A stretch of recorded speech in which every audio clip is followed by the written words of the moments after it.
experienced staff at local branches, and free access to experts to help answer your toughest questions. So whatever challenge you face, we have the knowledge and products to help. Call, clickgrainger.com, or just stop by. Grainger, for the ones who get it done. Broadcasting live from the ESPN 690 Anajar and Levine studios. Anajar and Levine Accident Attorneys. Call 904-600-4000. That's 904-600-4000. ESPN 690. Jacksonville's home for ESPN Radio. WOKV Jacksonville. Listen live everywhere you go on ESPN690.com. ESPN 690, a Cox Media Group station.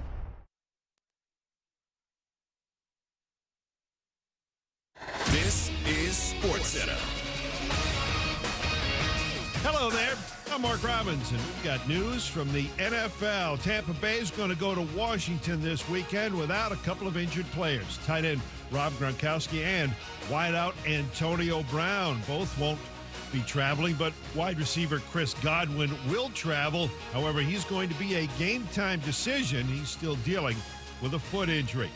In college football on Saturday, number 4, Ohio State will host 19th-ranked Purdue. It's a Big Ten battle, and ESPN college football analyst David Pollack says, yes, Purdue can pull another surprise. A disruptive D-line if you can, stop the run and rush the passer, which I think Purdue can do a little bit. And look at Purdue's offense. They can throw the football. And so we'll see a little bit more about Ohio State's secondary that see if you can give up some plays. But I think Ohio State definitely has trended more in the human direction, the human department in the last couple of weeks.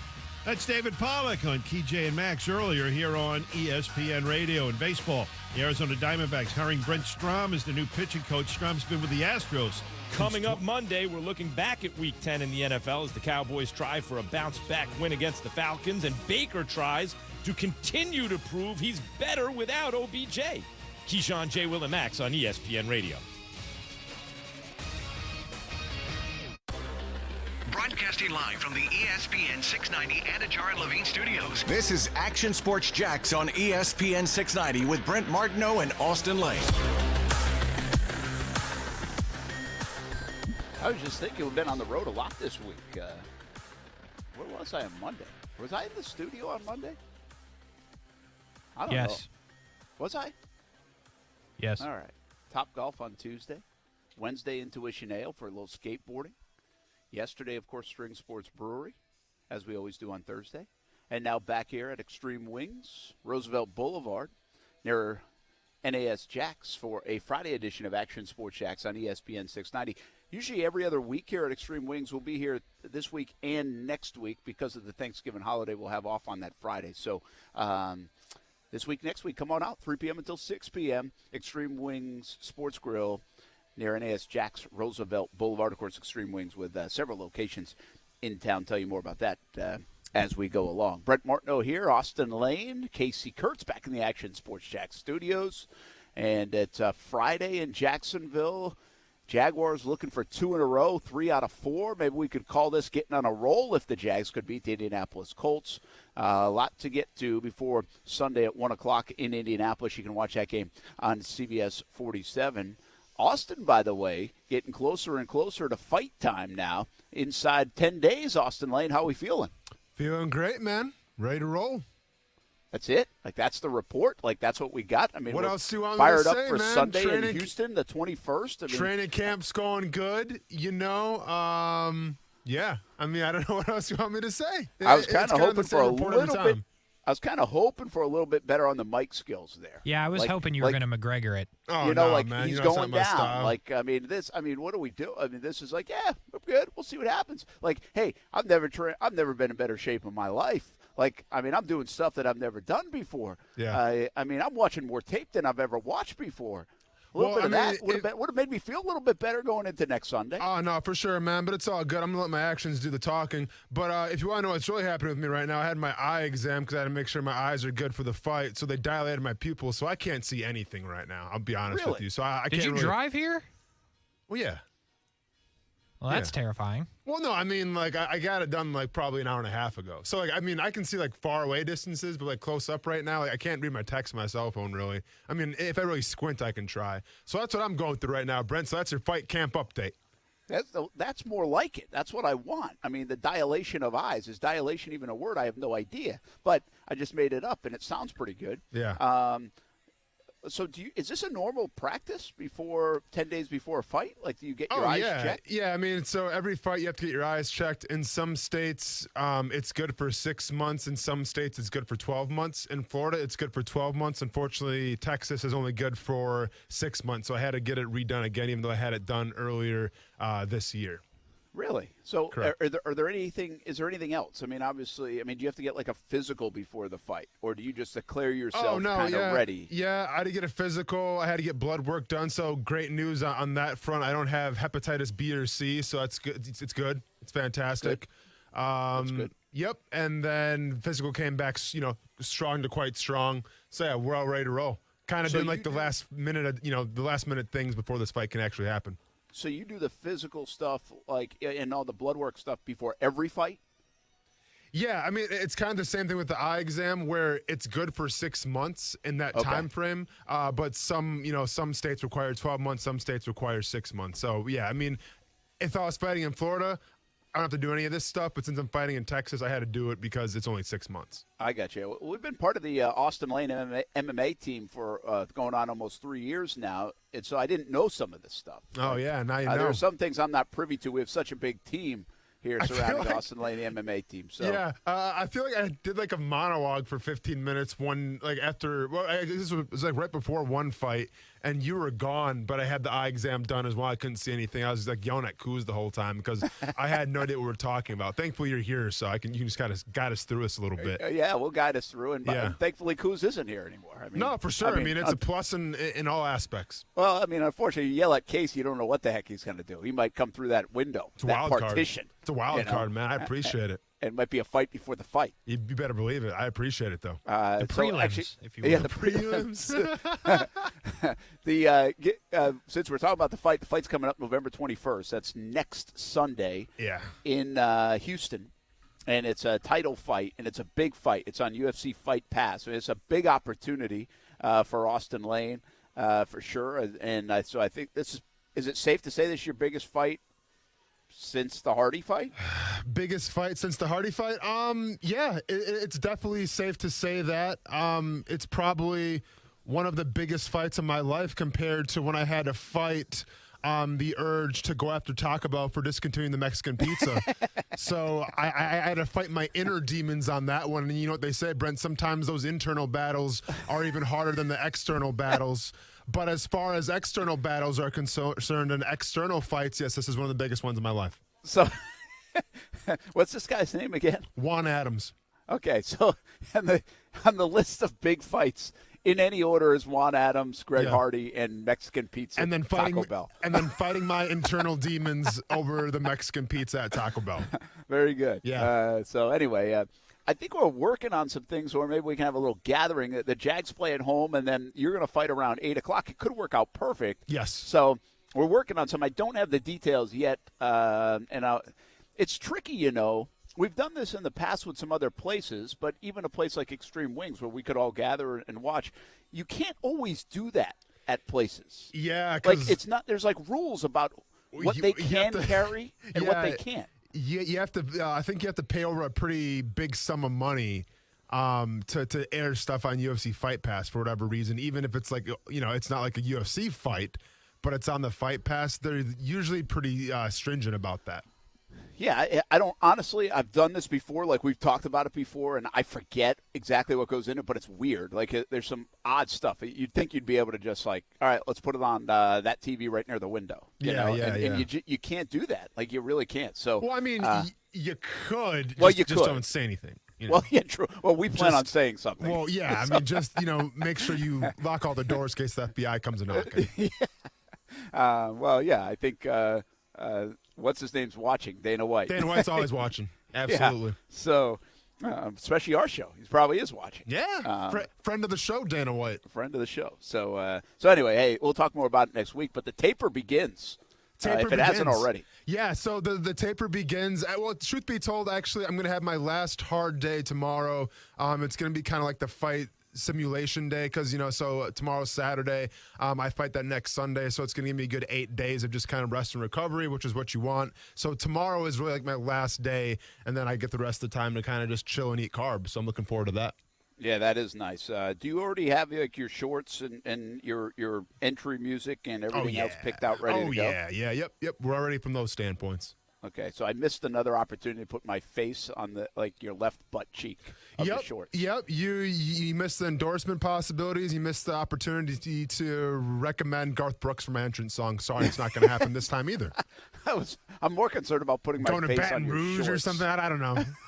Wait, do people really pay to have sponsorships on your shorts? Yeah. They pay you? Yeah, for sure. So this promotion's different though because I don't know. Once again, if it's like the UFC Fight Pass thing, but like you couldn't really have a lot of sponsors on your shorts. But yeah, Casey, there's like a fight banner that you can have, and there's also you can put some on your shorts as well. So yeah, that's where you can make some money. So you can make some money. Yeah. Well, that's why they call you the cheater, right? And that counts as spots, or no? Yeah. I think the cheater counts as spots right there. Yes, sir. Absolutely. That would. Yeah. That would count as spots. By the way, like I think it would be kind of awesome to have just some like Garth Brooks calling Baton Rouge or like just or chicken fried or something coming out. You say that, just as something that's like so bizarre, like it might freak out your opponent. Be like, what the hell is that? Yeah. Like that's an intimidation thing. Like, hey, I don't need Eye of the Tiger to come out here. No, I mean, I hear you, but then it would also freak myself out. Well, you got to be careful of that. Well, yeah, because I mean, remember when I fought in Dallas, I had my song ready to go, and for whatever reason, they put me on Old Town Road, and I was not about that. And if you watch that paper, well, it's not a pay-per-view. If you watch that stream back on the UFC Fight Pass, you see me turn to my coach, go, "What the bleep is this? This is not what we played." And then I'm all distracted, and you were shook. I was shook a little bit, yeah. So. Sorry, no Garth Brooks, no Zach Brown band, but there is a fighter in Jacksonville. I think he's still an amateur. He always came out to Katy Perry fireworks, which was always kind of funny. I mean, dude's a straight up killer. I mean, he's very talented. I think he's undefeated, like 4-0 or whatever.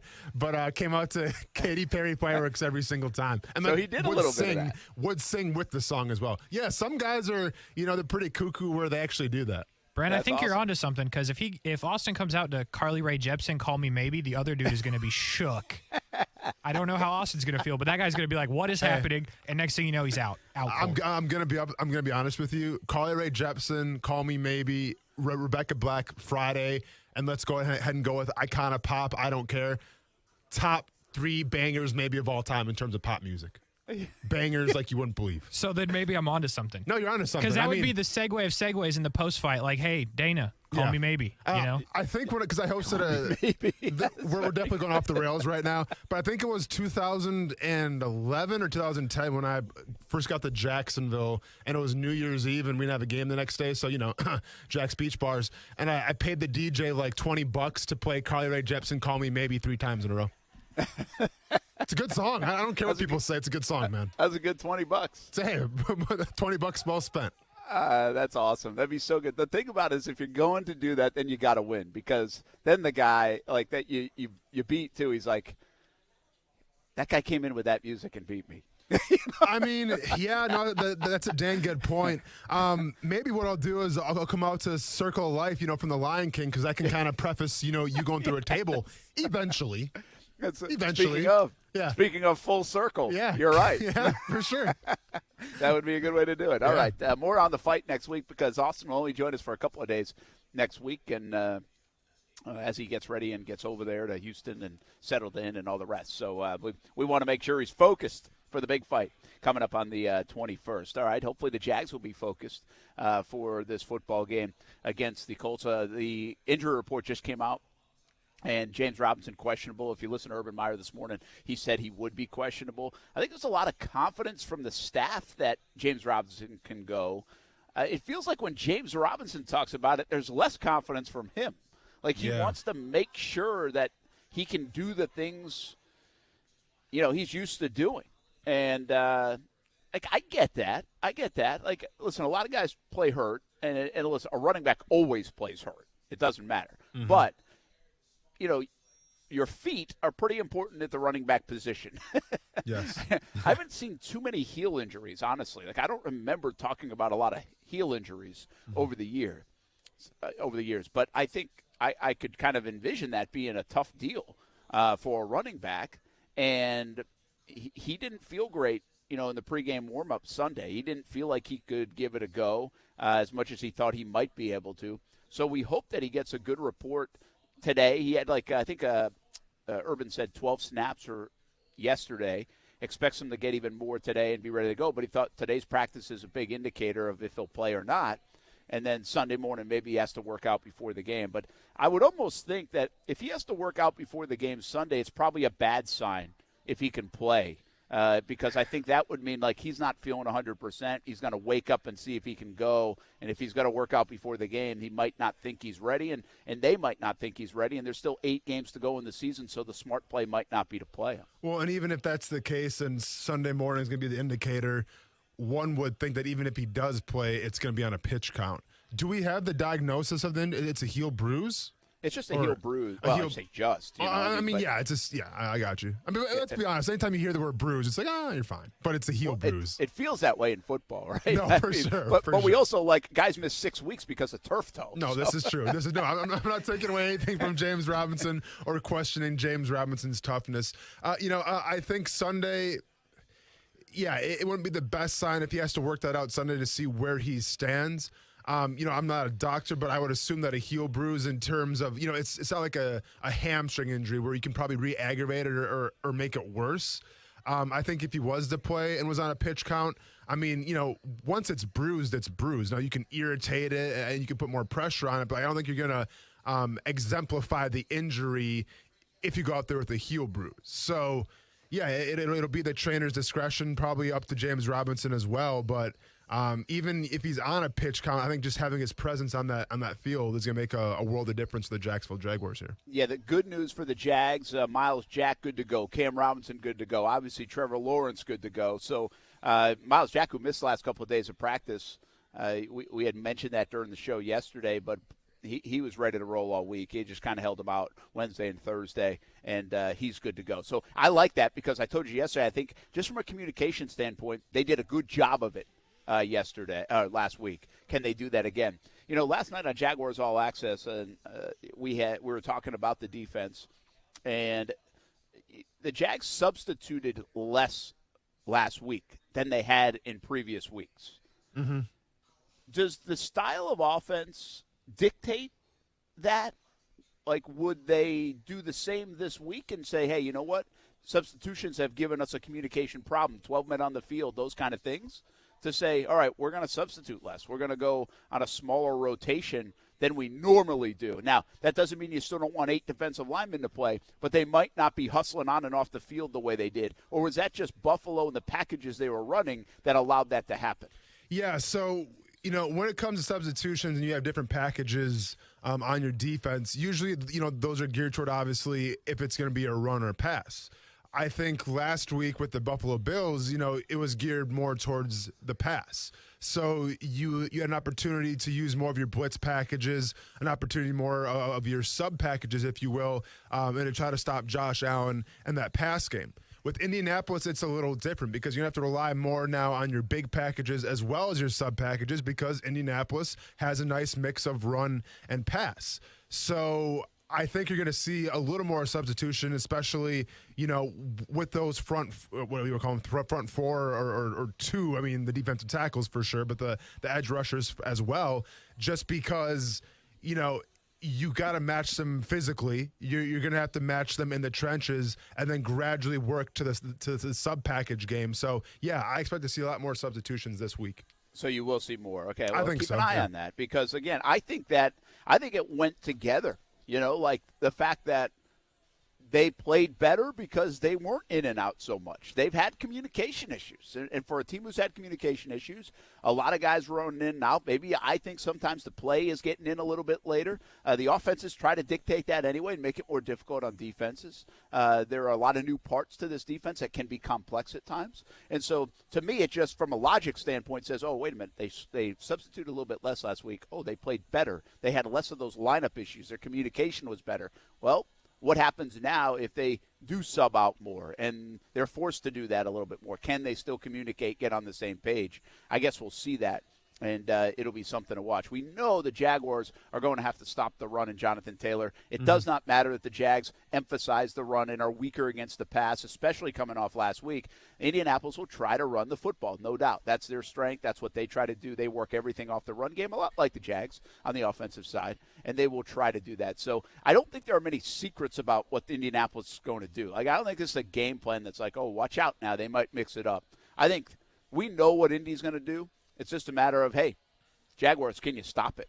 Right, Austin? Yeah, exactly. And, I think from Indianapolis' perspective, I mean, they have the ability, too, where they're going to maybe sit back and watch a little bit and see what the Jaguars do on defense.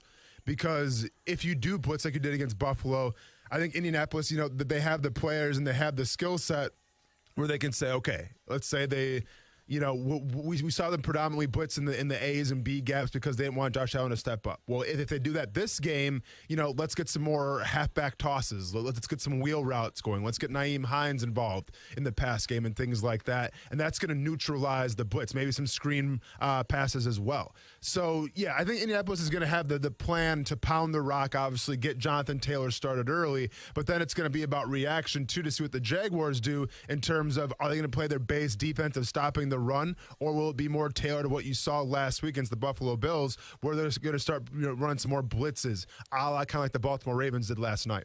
Yeah, we'll talk a little bit about that game because I want to. Is any team in the AFC good or not? No. Yeah, probably not. I don't know, or maybe there's not as many bad teams as we thought in the first month of the year. Could that be the thing? I mean, sometimes it's not always. I don't think there's a great team in the AFC, at least halfway through the year. The Bills look very good. They can be very good, but that doesn't make them great. The other teams have been way more consistent, but you know what? Don't be surprised if the Super Bowl champ comes out of the AFC because you don't need to be 7-1 to win the Super Bowl. You know? I mean, that's not the way it works. You need to find – listen, Cleveland's playing through a lot of injuries. Could Cleveland eventually get hot? Yeah, they could. Baltimore was a little bit of a smoke and mirrors kind of play with their record because they easily could have lost a few other games, like easily. And so they couldn't pull it off last night. But I want to talk about a different thing, offense, defense right now in the NFL. And it goes back to a conversation we had a little bit last year. I want to get to that part. By the way, from an injury standpoint with the Colts, Xavier Rhodes is out of this game with a calf injury. DeForest Buckner listed as questionable with a back injury. So keep an eye on the defense of the Colts. Jags offense really has to get going. James Robinson, no James Robinson, doesn't matter. Trevor Lawrence really has to get going a little bit, in my opinion, in this game. We talk more Jags and Colts. We talked last night's game and what's going on in the NFL right now from a defensive perspective caught my attention. We'll be back. We're live at Extreme Wing Sports Grill, Action Sports Shacks on ESPN 690. Now, the First Alert forecast on ESPN 690. Partly cloudy and quite warm today. Afternoon temperatures reach the upper 70s, dropping into the upper 50s tonight. And a mix of clouds and sun with a brief shower or two for your Saturday. Highs tomorrow still reach the mid-70s before turning much cooler on Sunday. From the First Alert Weather Center, I'm Action News Jax Chief Meteorologist Mike Burrish. Join me today beginning at 5 p.m. on CBS 47 and Fox 30 Action News Jax. The Weather Center is brought to you by Beard's Diamonds, where now you can save up to 41% off during Beard's anniversary sale. An essential part of starting and running a business is managing cash flow. This involves not just generating sales revenue, but also securing financing, handling expenses, and ensuring there is working capital in order to reinvest. At SCORE, we offer advice and can direct you to resources to help address these issues. Since 1964, SCORE has helped more than 11 million entrepreneurs and small business owners. We provide free one-on-one mentoring, a library of online information, and a series of timely webinars. Go to jacksonville.score.org to see how we can assist you today. For the ones who are always in the know. Delivery confirmed. For the ones who keep things running. For the innovators and the problem solvers. Grainger offers supplies and solutions for every industry, experienced staff at local branches, and free access to experts to help answer your toughest questions. So whatever challenge you face, we have the knowledge and products to help. Call, click Grainger.com, or just stop by. Grainger, for the ones who get it done. We all hear the radio ads about the IRS. They tell you to be afraid, to be scared, and they try to frighten you into calling. I'm not here to do that. Tax Relief Advocates is different. TRA is here to tell you that if you owe money to the IRS, whether it's $5,000, $50,000, or $500,000, we have a solution. It doesn't matter if you're sitting in your car, at work, or with your kids. No matter where you are, call now. 800-519-3035. Don't lose hope. TRA can eliminate or reduce what you owe to the IRS. There is zero risk to you. If we can't reduce your tax debt, then you pay nothing. Our passion is taxes and helping individuals fix their IRS problems. We have a 5-star rating on Google and Yelp and an A+ with the Better Business Bureau. You don't need to be afraid of the IRS any longer. End your tax nightmare today by visiting us online at TRA.com or call 800-519-3035. That's 800-519-3035. Tax Relief Advocates. Real solutions for real people.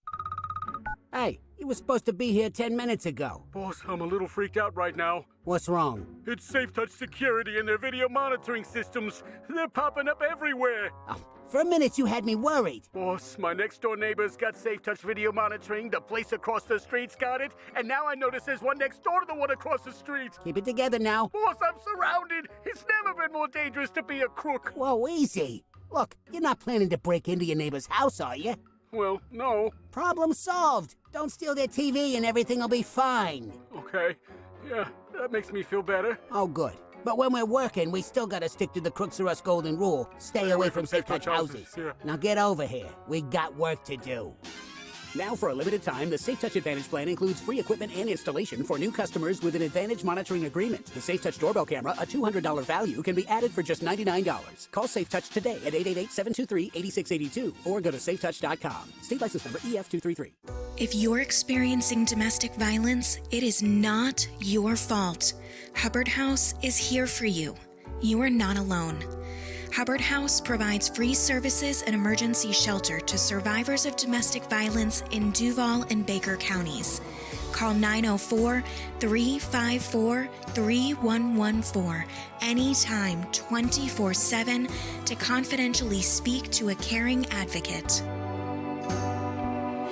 Got a business trip, long weekend, or maybe you just really want to try that new Toyota before you buy it? Then get it all when you rent a Toyota from Arlington Toyota. With easy online reservations and rental rates as low as $19.95 a day, there's nothing stopping you from hitting the open road in a new 2021 Toyota. So rent a Toyota from Arlington Toyota. Try it before you buy it and reserve your rental online at arlingtontoyota.com today. In today's world, there's a lot of ways to know what's happening. At Action News Jax, we make sure our local stories have more detail, so you get every angle that impacts you. We dig for answers because you deserve the whole story.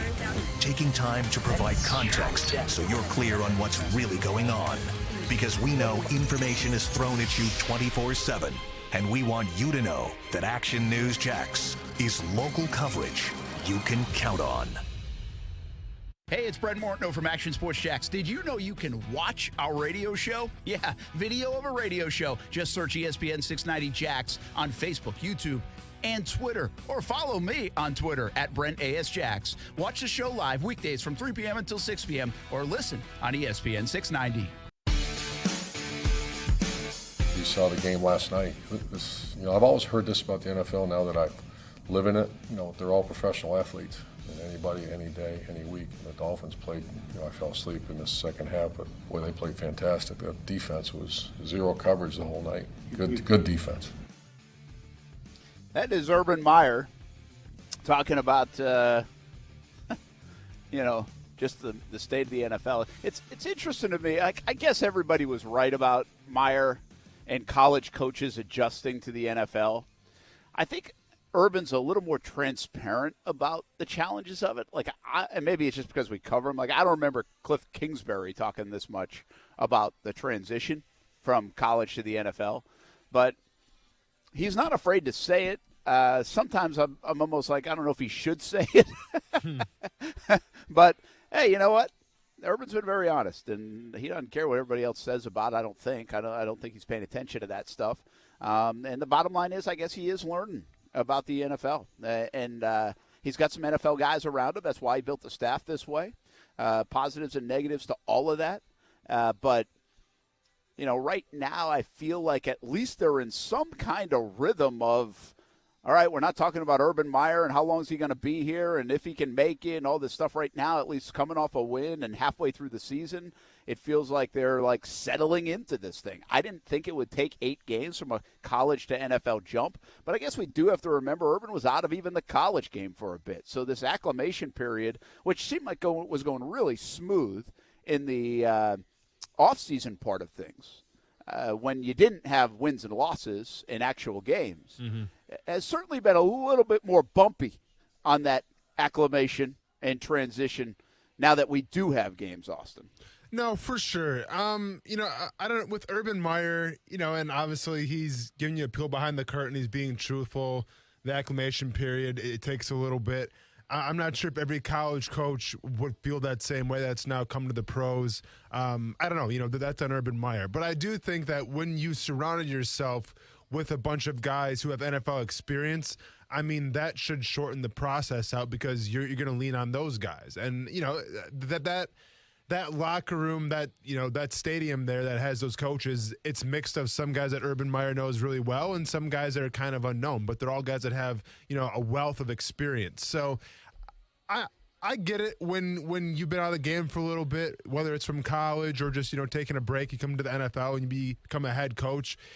It could take a little while, but that's where you got to rely on the guys that you have in that building. Yeah, I guess. Where were you on this? What I try to do is stay away from I guess I try to stay away from all the easy answer negativity of certain storylines. And the easy answer negativity storyline around Urban Meyer, one, because he's got a big target on him. There's a lot of folks that don't love Urban Meyer. And it was like, well, he's going to go from college to the NFL. And it's like, all right, I understand that some people haven't done it, but this guy's like the third winningest coach of all time in college football. He's got to be a pretty good coach. And is it real? It's football at the end of the day. I know there are professionals, college. You don't have as many 5 stars. You got a limited roster. You got a salary cap. There are certain hurdles for sure. But I tried to play that way a little bit instead of the easy was you're never going to make it because college and the NFL are 2 different things. And I guess what I'm trying to admit right now is, Urban's even admitting there's probably a bigger gap than even he thought, even though he studied the league for the last handful of years. I guess, did you notice that as much as from a player perspective, Austin, that the college game or the college athlete to the NFL, even though it's still football, is just a totally different experience? Yeah, I mean, it's definitely different, especially for me coming from a smaller school. First of all, the talent is astronomically better. The speed is faster, all that stuff. I mean, any rookie is going to tell you that, but it's mastering the finite details are what you have to learn as a pro, because in college, whether you're playing in the SEC where it means more or you're playing in the OVC where it just means it means a little bit, you get by off your athleticism sometimes and your strength, because generally if you're going to the NFL, then you have that advantage over every guy that you go against. But once you get to the league, you realize that alone isn't going to make you a dominant football player. That's where those little details come in. And it is a game of inches, the most cliche thing of all football, but it's definitely the truth. So there definitely is a difference from a player's perspective, and then there definitely is a difference with the coach's perspective. But I also think that, if Urban Meyer would have took the job, with the Rams or a team with a pretty loaded roster, then maybe we're not having these conversations right now. Yeah, good point. But the fact of the matter is that Urban Meyer took the job with a team that went 1-15 last year. And when you have a team maybe on paper, personnel-wise, that maybe, isn't competitive with, the upper tier of the NFL, well, then that's where you got to fall back on coaching more. And you got to try to get the best out of those guys and hope that you can win some games as a result of that. So that's got to be a factor as well, where we have to remember, it's going to be a transition, but look what he's trying to do. Look what he has to work with right now, and just look at, how far they've come so far. And, you beat the Buffalo Bills. You're on a little bit of a streak right now. We'll see how that keeps on going, but at least it's progress, and that's what you want to see right now. Yeah, I think just compared to Cliff Kingsbury's the latest one, and he's having success right now with a team that's really well built, but he wasn't having that kind of success early on, when he first started.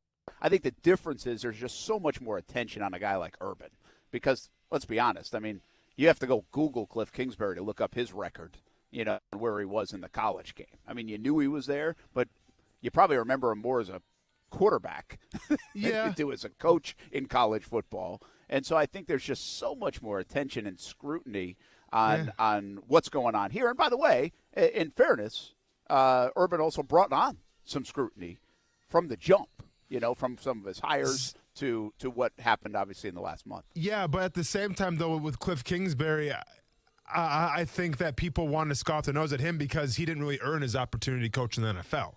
Like, at least with Urban Meyer, it made sense because you look at the resume from his college days and how much he was able to win. Cliff Kingsbury had Patrick Mahomes and could barely, finish second or third in the Big 12. So, to me, he's still under a microscope just because he essentially was granted an opportunity because whatever the way his attitude was or his philosophy was fit the in trend at the time with a guy like Sean McVay.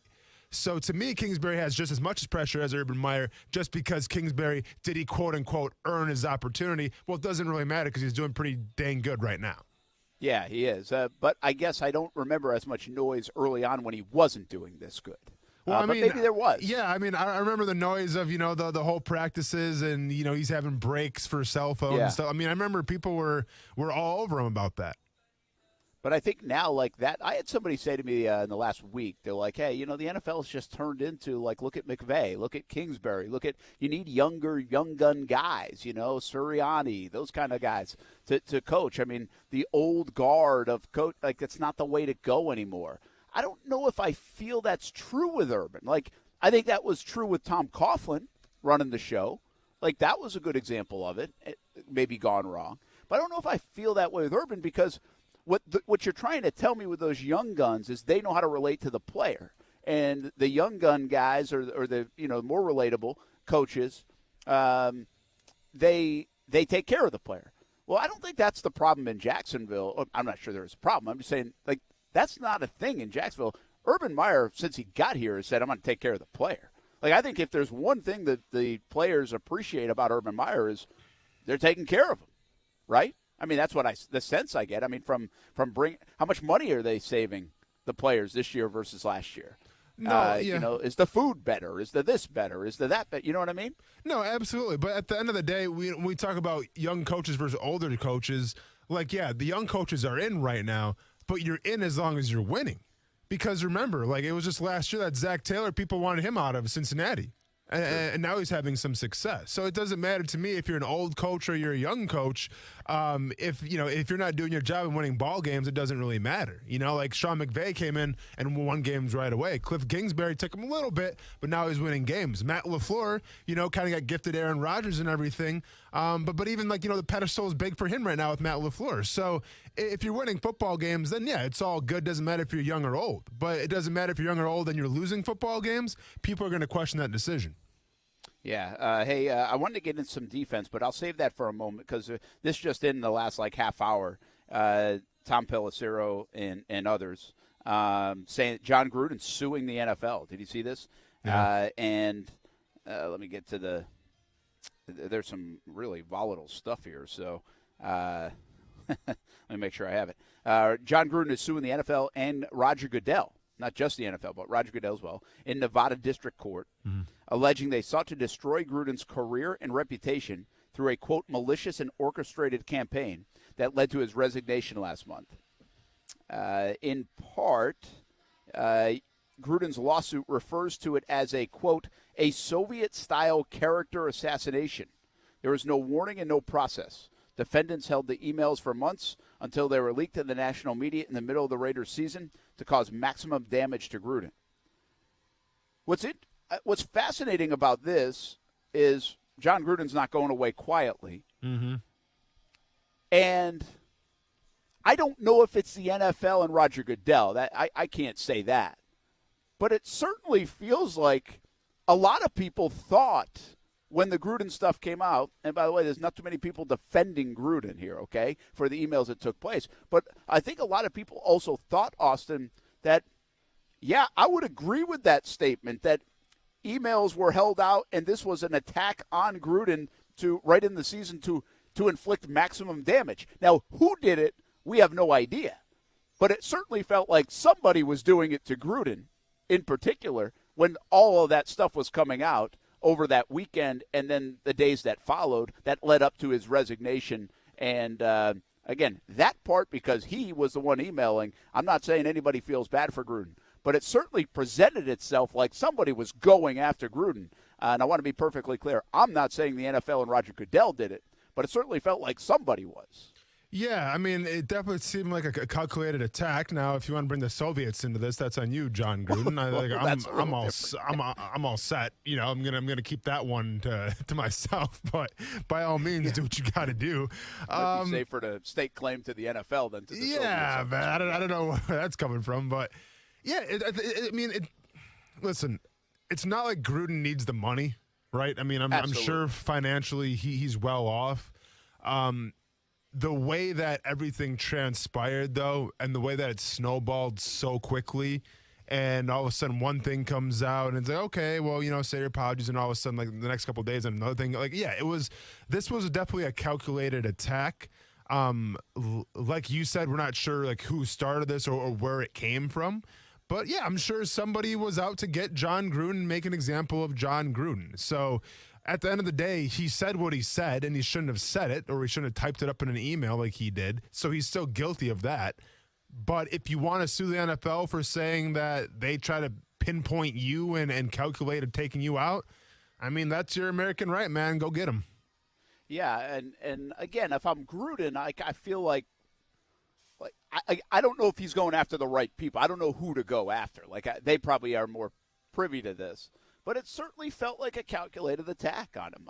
And in the timing of it and how it – I mean, these things were now – well, they were as far as a decade old. And I think the other part of this, Austin, is outside of like an Adam Schefter and exchange with what's his name over there at Washington, there really was nothing else made of all the emails. Yeah. Which is hard to believe, isn't it? Yeah. That nothing else happened. So – this will be interesting to watch, I guess, is my point, to see somebody. It's really hard. You're not taking down the NFL. Mm-hmm. But this is going to be interesting to see what they can gather on what went on and if they can find out who was behind any of this stuff. Might take a long time to do and probably an unlikely. I mean, there's going to be like court proceedings and stuff? Are everybody able to watch this on C-SPAN? Well, I doubt. I mean, I don't know. Well, first of all, I doubt it will be to that degree, but I mean, I think we're a long way from that. I'd watch that. I don't know. I think when you file something like this, I don't know if this has a settlement written all over it at some point in time. Yeah. But like you said, I think this isn't about the money. No, not for John Gruden. I think this is about reputation and like, hey, all right, you're going to out me, you're going to come at me, and you're going to basically, you know, everything that I've done or whatever is going to be out there. Well, I'm coming after you too. Mm-hmm. You know, and whoever coming after you is, I don't know if we know that. But some people did try to direct it at, you know, because of the things that were said in that email, that it was the NFL that might have outed him. I'm not sure we'll ever know that. We're live at Extreme Wing Sports Grill. Brett Martineau, Austin Lane, Casey Kurtz, Action Sports Jacks on ESPN 690 rolls on. We'll talk a little defense a little bit later. We talk a little bit more about that game last night as well. We all lost, so that didn't help. We've got picks coming up at 4:32. That's 4:30 as well, not 4:32. That'd be an exact time, and we're not that exact here on ESPN 690. We'll be right back. ESPN 690 Sports Center Update. We made it to Friday, Jacksonville. I'm Casey Kurtz. The Jacksonville Icemen dropped their game last night to Greenville 3-1, making it 6 straight losses for the Icemen. However, Starting tonight, the Icemen will be at home for 9 of their next 10 games, dating all the way until December 1st. The puck drops tonight at 7 against the Orlando Solar Bears. The UNF men's basketball team is back in action tonight as they will look for their first win of the season. The Ospreys will be in Arizona to take on Grand Canyon University at 9 p.m. And the high school football playoffs are upon us as many local teams will start their hunt for a state championship tonight. Brent Martineau and the Hall of Famer Coach Kevin Sullivan will break down all the action on the Blitz Scoreboard Show at 9 p.m. right here on ESPN 690. This SportsCenter update sponsored by Morgan & Morgan. Morgan & Morgan for the people. Keep climbing. It's intercepted. Picked off of the 12. He will go down. He finds the promised land. Touchdown, FSU. This is your home for FSU football. Outside the numbers to the 10. 5, 3, 2, 1. It's a touchdown, Florida State. Intercepted. Picked off of the 33-yard line. Noles win. Noles win. Catch live coverage of the Seminoles all season long, right here on your home for Florida State football. Sponsored by Willie Jewell's Old School Barbecue. Smoked for hours. Served in minutes. In college football, Goodyear knows a new season means new possibilities, where every Saturday is an opportunity on the road to greatness. No matter if you're out there playing your hardest or cheering the loudest from the sidelines, tailgating in the parking lot, or your favorite spot to watch the game, Goodyear knows passion is what drives us forward all the way to the playoffs. That's the road that moves us. Goodyear, more driven. 5G is here, but the big carriers want you to sign a pricey long-term contract to get in on the action. Well, no more, because Straight Talk Wireless has rolled out 5G coverage nationwide, with plans starting at just $35 a month with no contract. And get a Samsung Galaxy A32 5G for only $299, all on America's best networks. 5G coverage, 5G phones, less money. Straight Talk Wireless, no contract, no compromise. 5G capable device required, actual availability, coverage, and speed may vary. Whether you're a rock-solid hard athlete or a hardcore fan, in Little League, a pro, or a weekend warrior, Cora Physical Therapy is here to help you reach your goals. We're happy to announce that Cora is now open in Kingsland, on Boone and Haddock, and we're coming soon to Brunswick. With a total of 17 clinics in the Jacksonville region, there's sure to be one near your home or work. Call or come in today for a free screening. No physician's referral needed. CoraPhysicalTherapy.com, treating everyone right. After a car accident, you can feel like you've lost control. I'm Mark Anajar from the law offices of Anajar & Levine. After the crash, call the police and document the scene by taking photos of all the vehicles involved. If you were injured, get medical attention as soon as possible.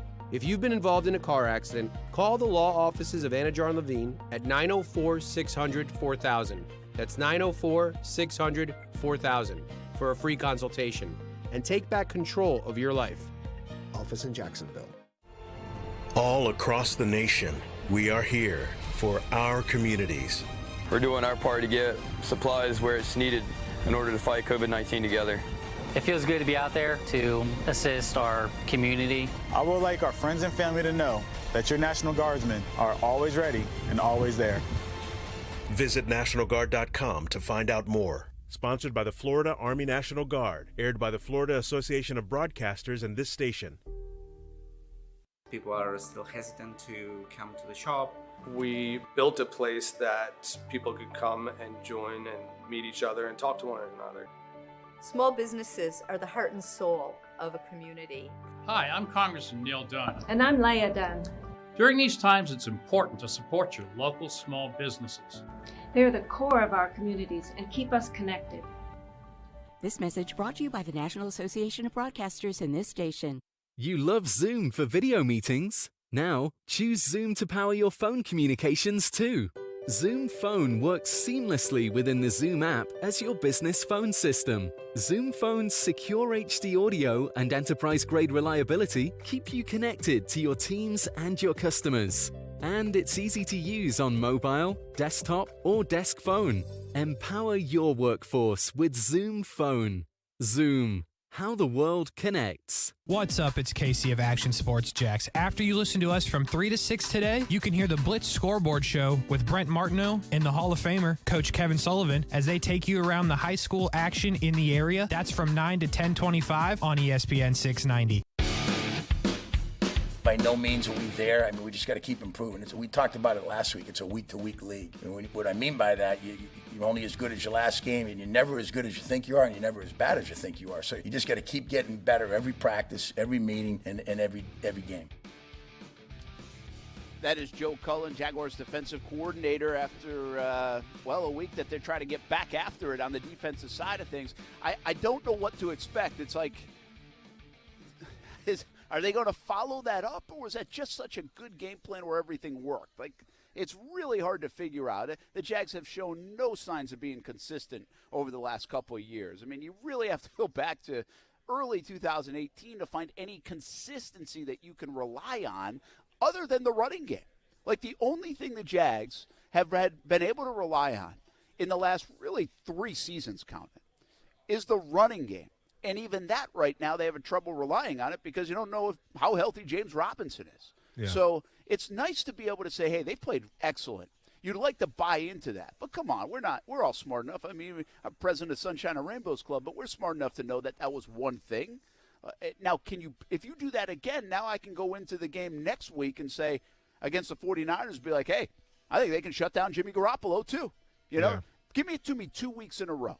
They've done it kind of 2 out of 3 weeks with a couple of big turnovers in the Miami. I wouldn't say 3 weeks. It really spreads over a month because of the bye. So the win over Miami, I just feel like they got to do it one more time, Austin, to say, all right, this is a little bit more who they are. And the other thing is, can they complement it with any semblance of offense, which has been pretty much anemic over the last couple of weeks? Well, that's the biggest thing, because it doesn't matter how great your defense is. If you can't get complimentary football from your offense, it doesn't really matter because you always put them in bad positions.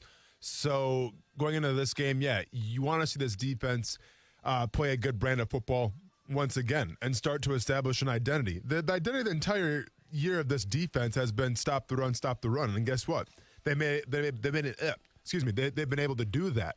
But at the same time, they've been super vulnerable in the pass game. Now, against Buffalo, they show that they can handle that. Can that be the constant focus now? Can that be the consistent thing of saying, all right, obviously we're built to stop the run, but our younger guys in our secondary are coming along. Shaq Griffin is coming along, as well as, a guy who can travel with the one receiver. And then can they get any kind of help whatsoever from their offense to kind of give them a break a little bit? And maybe, put a team behind the 8 ball and say, all right, let's put these guys in pass situations now because your opponent is playing from behind. We haven't seen that really this year from the Jacksonville Jaguars opponents. Yeah, that's true. That's a really good point. So they played a little front runner role the other day. I mean, they were able to hang on to that lead and cling on to that lead. I think if you go back, I think one of the most overlooked parts of that win, and really both their wins this year, is that when they had a chance to clinch the game, they did it. That is unusual here in Jacksonville. Now listen, they had other chances to clinch the game too, don't get me wrong, but I mean, that's part of the NFL. But my point is, when they had a chance to win the game, 4th and 1 in London, they stopped Miami. 3rd and 20, they made 2 plays on an out route or a sideline play, and then the 4th and 8 play, and then kicked the game-winning field goal. They made plays to win when they were in position to win. The other day, you're like, okay, they stopped them once. Well, then the offense goes out and they misfire on a couple of plays. They can't get a 3rd and 2. They can't hit Marvin Jones. You're like, all right, well, how many times can the defense really stop them? You're giving another chance to Buffalo. And they did it again. They made the plays. They had a sack on 3rd down. They stopped them on 4th down, and they were able to run out the clock. So I don't think we can sleep on that aspect of it. I don't know if that's an Urban Meyer thing. I don't know if that's the nature of this football team thing. They really have not had too many chances to win games. Overall, I'd say the only other time this could come into play where they didn't do it would be Cincinnati, where they just had the bad second half on defense and they couldn't get a stop, Austin. Mm-hmm. But I just think that's a little bit of the overlooked part of this win against Buffalo, is that they easily could have blown that game despite all the good stuff. We could still come out of that game and be like, hey, the defense played really well, and we'd be yelling at the offense all week instead. And so I just like that part of it, that they made plays. So I guess that's what I would hang my hat on a little bit, is that Jaguars have proven that, hey, game's tight at the end. They might make a play or two to win it.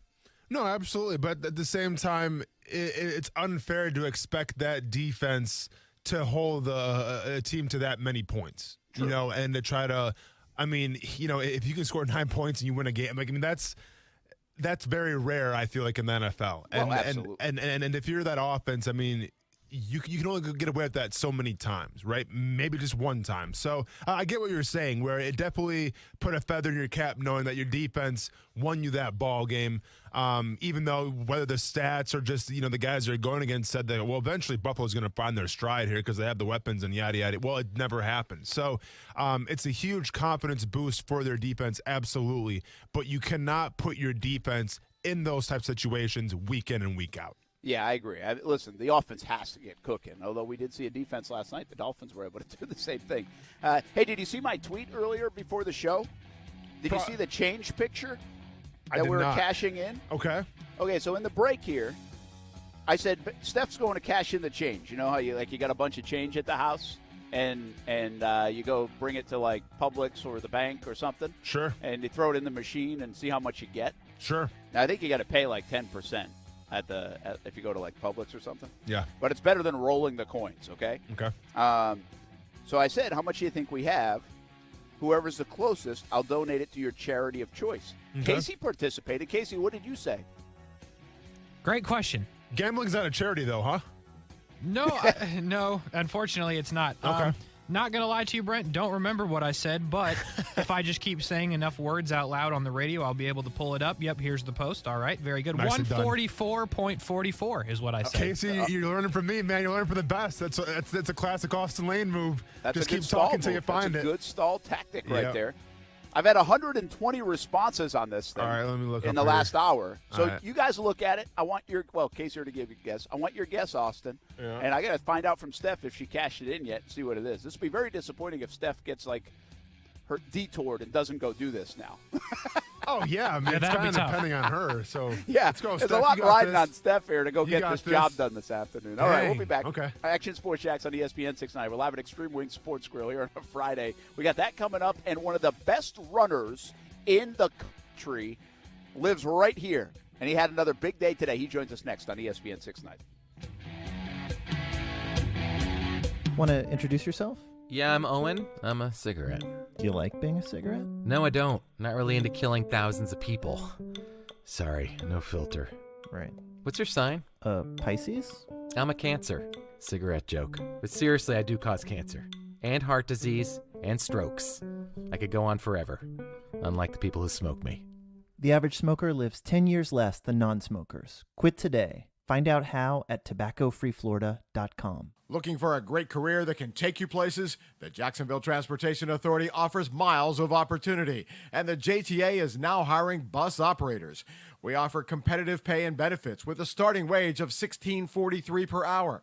We're offering hiring bonuses from $10,000 to $15,000. CDL training is available, and JTA will pay for relocation to Florida. And the Sunshine State has no income tax, so your paycheck goes further. Stop looking for a job. Get yourself a new career with the JTA.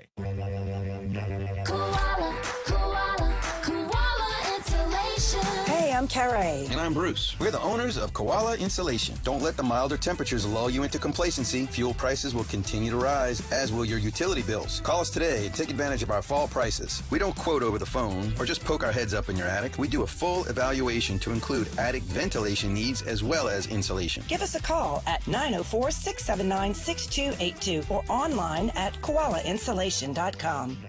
Sick of big banks drawing money out of Jacksonville? Want your money to stay here and help local folks? At 1-to-1 Financial, Jacksonville's hometown credit union, all of our capital is invested back into Northeast Florida. This includes our all-new hometown credit card. You get all the rewards and perks of a big bank, and every swipe invests back in Jax. Get 2 points for every $1, up to 50,000 bonus points, 24/7 fraud protection, pay with points, and tons more. Support your community with a hometown credit card from 1-to-1 Financial. Apply at 121fcu.org. Federally insured by NCUA, a proud Visa partner.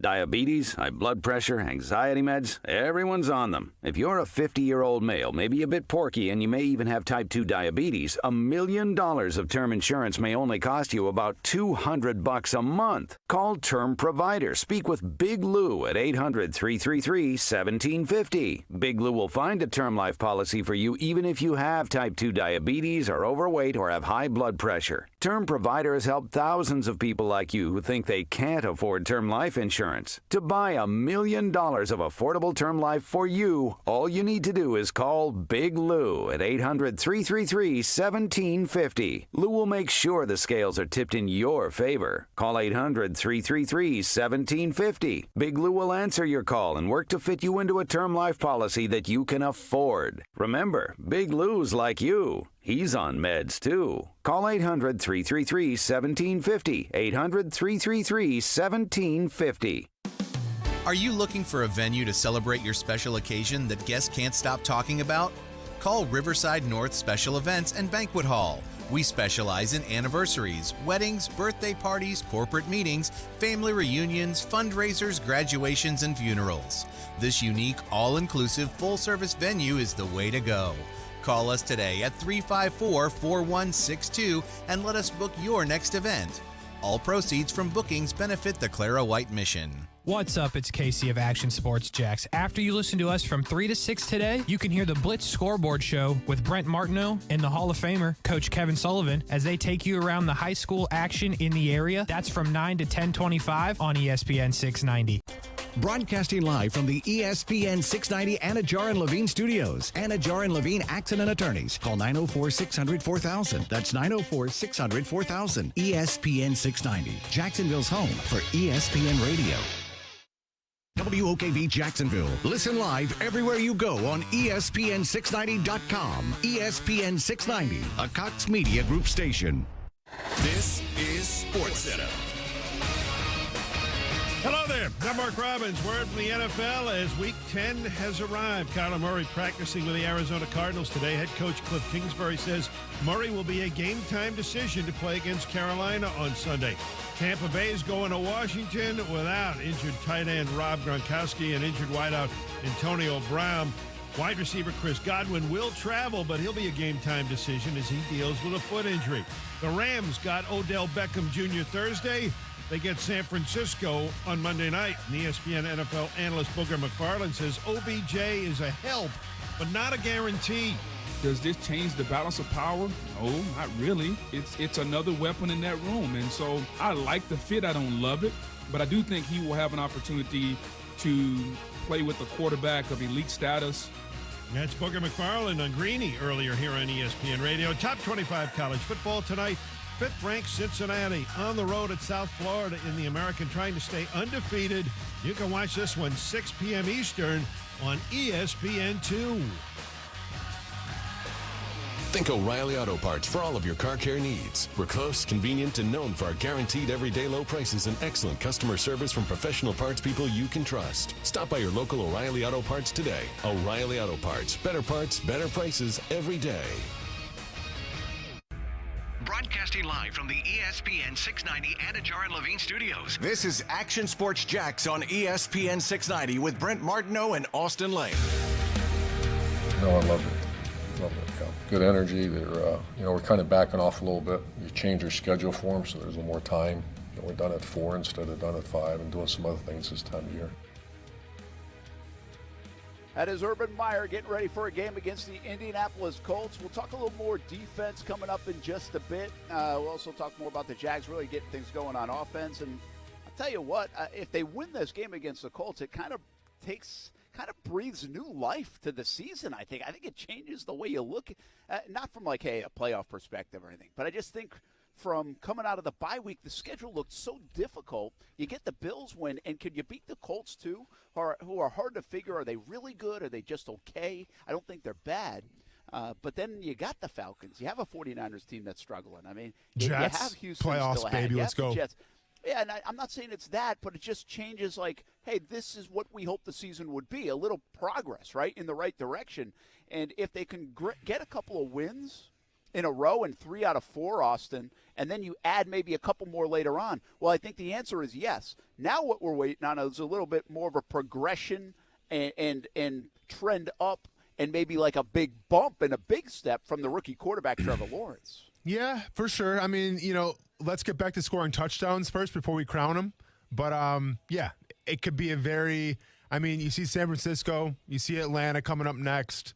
And then you have the Rams, the Titans, 2 tough teams. But, yeah, there's definitely space open to have some success. Well, I don't think – my point is, I'm not crowding anybody. My point is I don't think anybody – if they lose to Indianapolis on the road, it's like, okay. Now, I don't think you want to go lose 34-10 and look terrible again. But if they lose a game, I mean, Indianapolis is pretty good. It's at home. I mean, they're better than the Jags. But if they win it, now you can say surging a little bit. You can say 3 out of 4. You can put the back-to-back. You can say those things. But my point is, I feel like Trevor has more to gain here over these last 8-9 games to say, all right, look at the step I'm taking. Look at the progression I'm making. So because right now it's pretty dormant on that front. I mean, we went from, I'm a big fan, but we went from saying, wow, look at that play, to really, I don't really want you to look at the last couple of weeks. No, for sure. Yeah. You know? Yeah. So that's the big thing. By the way, did you make a guess on the change? Oh, yeah, I had to. So, actually, I did a little research, and it turns out that $10 in quarters weighs a half a pound. So then if you look at the bags and you see, well, those are large, Ziploc bags, but there's not only quarters but also dimes, looks like some pennies hanging out there, a couple nickels. So you got to take that into account as well. So what I did was essentially guessed how much does each of those bags weigh, and then I kind of added it from there. So I got 92.25. Aw, sorry, Casey. Aw, sorry, Casey. I don't think you're going to win this one, man. What, 92? Sorry, yeah. Not a chance. So sorry, Casey. Hey, Brent, when is your wife going to do this? So, because I'm going to be, this is the top priority now. I mean, I have to get my son from the babysitter eventually, but this is the top priority right now. Eventually. Yeah, I don't know to answer your question. Hey, man, Okay. I mean, listen, I just don't know. You got one of those, like, Life 360? Like, my mom had that. Yeah, Life 360? Don't worry, we've got Life 360. What is Life 360? Kaylee's getting her license today, so you bet we have Life 360. You'll know one day. What is Life 360? It's a quality app. Okay. What's Life 360? Life 360 is basically I can tell wherever you are. Oh, okay. Yeah, it's a tracker. Okay. Oh, well, that's you can see the speed people are going and everything. Like, okay, so essentially, okay. So it's, got you. A tracker. That's all I got to say is a tracker. Yeah. It's a tracker. You don't have to call it Life 360 and make it sound all important. Not, you're eavesdropping, you're spying. I got you. Yep, basically, yes. Yeah. Which is very important with the kids. Well, I didn't want to ask him if he's tracking his wife on the radio. Okay. Yeah. Well, let's bring in a guy that would be tough to track over 3.1 miles at least, and that's Reinhard Harrison. He is a runner for Nice, and if you don't know the name, this is why we want him on the show, because this young man deserves has earned some recognition. I don't like deserves. Has earned the recognition. And if you know anything about the running world, which are a lot of runners here in the Jacksonville area, they know who this guy is. Reinhard Harrison, welcome to Action Sports Jacks on ESPN 690. Brent Martineau, Austin Lane, and congrats this morning on another state championship. That's 3 in a row in cross country. Thank you. Appreciate it. What's up, everyone? How you doing, no man? problem. Do your parents have Life 360 on you? No, I was actually laughing when you guys were talking about that, though. But no, they do not, fortunately. Reinhard, maybe you can help me investigate, because I've got a couple of sophomores. They're over at Creekside, and so is there any other apps? Are there any other apps that I should get to monitor them? I don't know if they'd like me if I told you. I don't care if they like you. Don't be snitching, Reinhardt. No, don't be snitching now. Come on, man. Reinhardt. Snitch on him, man. I ain't no snitch. You don't want to. Listen, you got plenty Smart of friends, kid. man. You don't need to be friends with them. It's fine. Like, it's okay. Hey, what happened this morning? I mean, there's so much expectation for you, 3-time state champion. I keep watching. You were our ESPN 690 Athlete of the Week last year, I remember. But you're just obviously an incredible runner. The times are ridiculous. We'll get to that in just a moment. But what was this morning like, and did you accomplish everything you wanted to accomplish? Yeah, I mean, going into the race, I just wanted to come out with a win. So it was a really good field. I'd definitely say it was the hardest race to win out of all the classes. So I was satisfied with the way I ran, and I was able to go out there and execute my plan, which is to win. Hey, just to give some perspective on this to everybody listening, and Austin, you too, because you might fight for a living and play in the NFL. but I'm not sure you're running 3.1 miles. I think it's still 3.1 miles in 15 minutes and 3 seconds. I haven't ran that in general. So, yeah, I mean, I'm not running that ever, but I'm not running that in that time either. That's ridiculous, man. I don't feel like doing math, and my wife used to be a math teacher at Nice. So what is that per mile, Reinhardt? I think a 15 flat would be a 450 pace. That's what I think. So it's around a 450 pace. How did you get so fast? So you just run that way? And I know you work hard now, but I mean that is freaking fast. Yeah, I think it's just because I've been running for so long at this point. I've been running since I was around 3 years old, and then I put in a lot of work outside of just racing. So. Reinhardt, when we talk about, your races here and the one that you just took part in, I mean, is there a pre-game meal? Is there a go-to meal that you go with, or do you not really eat at all? I like chicken and pasta the day before a race. To be honest, I like that any day of the week. I love some protein. Okay. Yeah, that's good. And now you're an Oregon commit. Is there any early enrolling going on, or are you waiting to go like after the summer out to Oregon? Yeah, I'm just waiting until the summer. I'm going to finish out the rest of my high school career at Nice, and then I'm looking forward to being over there come, I guess, early July is when I think most of the guys get there, and then I think school doesn't start until September out there. So tell everybody how good tell everybody how good Oregon's track and field program is, though. I mean, like, that is, if you think of in the football world, it's like, think of Alabama, right? I mean, think of Duke in basketball. That's how good they are, right? That's exactly what I was going to say, yeah. I mean, just for the people that don't know a lot about running, like you just said, Alabama football and Duke basketball, Kentucky basketball, like, that is basically track and field for Oregon. So they're the king of track and field, in my opinion, I think in a lot of other people's opinions. So it's going to be really exciting to be there. Just exciting to be there, I guess. Reinhardt, how many sweatshirts and how much gear have you got from Oregon already? Because obviously it is the home of Nike, and I feel like they take care of any of their athletes, especially their track athletes and stuff. How much swag do you have right now? I don't have any swag from them yet. I'm pretty sure you get that when you get on campus. But okay. I have seen I know a couple of the commits that they got this year, and I saw some of the stuff they were putting out on social media, and it is more than I will ever need. But I've been an Oregon fan. I've wanted to go to that school since I was probably around 5 years old. So I have built up a good Oregon collection myself the past couple of years. Wow, that's really cool. Reinhardt Harrison with us, won the state championship in cross country for Nice this morning. Once again, 3-time state champ. By the way, Austin, another thing, I think just the 5th person to accomplish that feat in the state of Florida, 3-time champ in cross country in a row, and also I think the first from this area to do it. So that's how big of a deal this is. And I don't know where it fits. You run so many different races, right? You run on the national scene as well. Like, give us an idea of, like, state championship versus maybe something else that you accomplished that is like, hey, that's kind of number one on my list. Yeah, so I'd say, like, winning a state championship is really, really cool. I definitely is up there, especially being able to do it for the 3rd time in a row. And like you just said, it's only a small group of people that have been able to do such a thing. I think definitely my biggest accomplishment to this day would be running 401 as a sophomore and breaking the 16-year-old American record. I think that's just like my hugest thing. But I did that in a time of 4 minutes and 1 second in the mile. So 401. So pretty cool. Yeah, I'd say that's pretty cool. What do you run now? What do you run the mile in now? I still run a 401.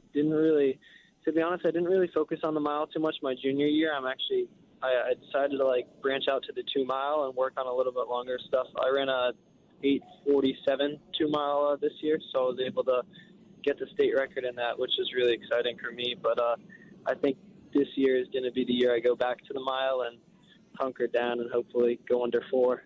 That's always been a huge goal of mine. Well, I mean, obviously, if you run a sub-4 at your age, I mean, would you be the youngest person in history to run a sub-4 mile? Yeah, so back my sophomore year, that's a goal that I was chasing for a really long time. There was one 16-year-old to ever do it, and he goes by the name of Jakob Ingebrigtsen. I don't know if you guys know him, but he just won the 1,500 meters for the Olympics this year, so he's the best in the world at it. I was chasing after his record for a while. I wasn't able to ever do it, which kind of stinks, but he's always been a huge idol of mine. So to even say that I was going after one of his records is just, I don't know, it means a lot to me. But yeah, there's been around, I think, 13, 14 high schoolers to ever break 4 in the mile. So I would be around the 15th or 16th person. I kind of lost track because I think a guy did it this year.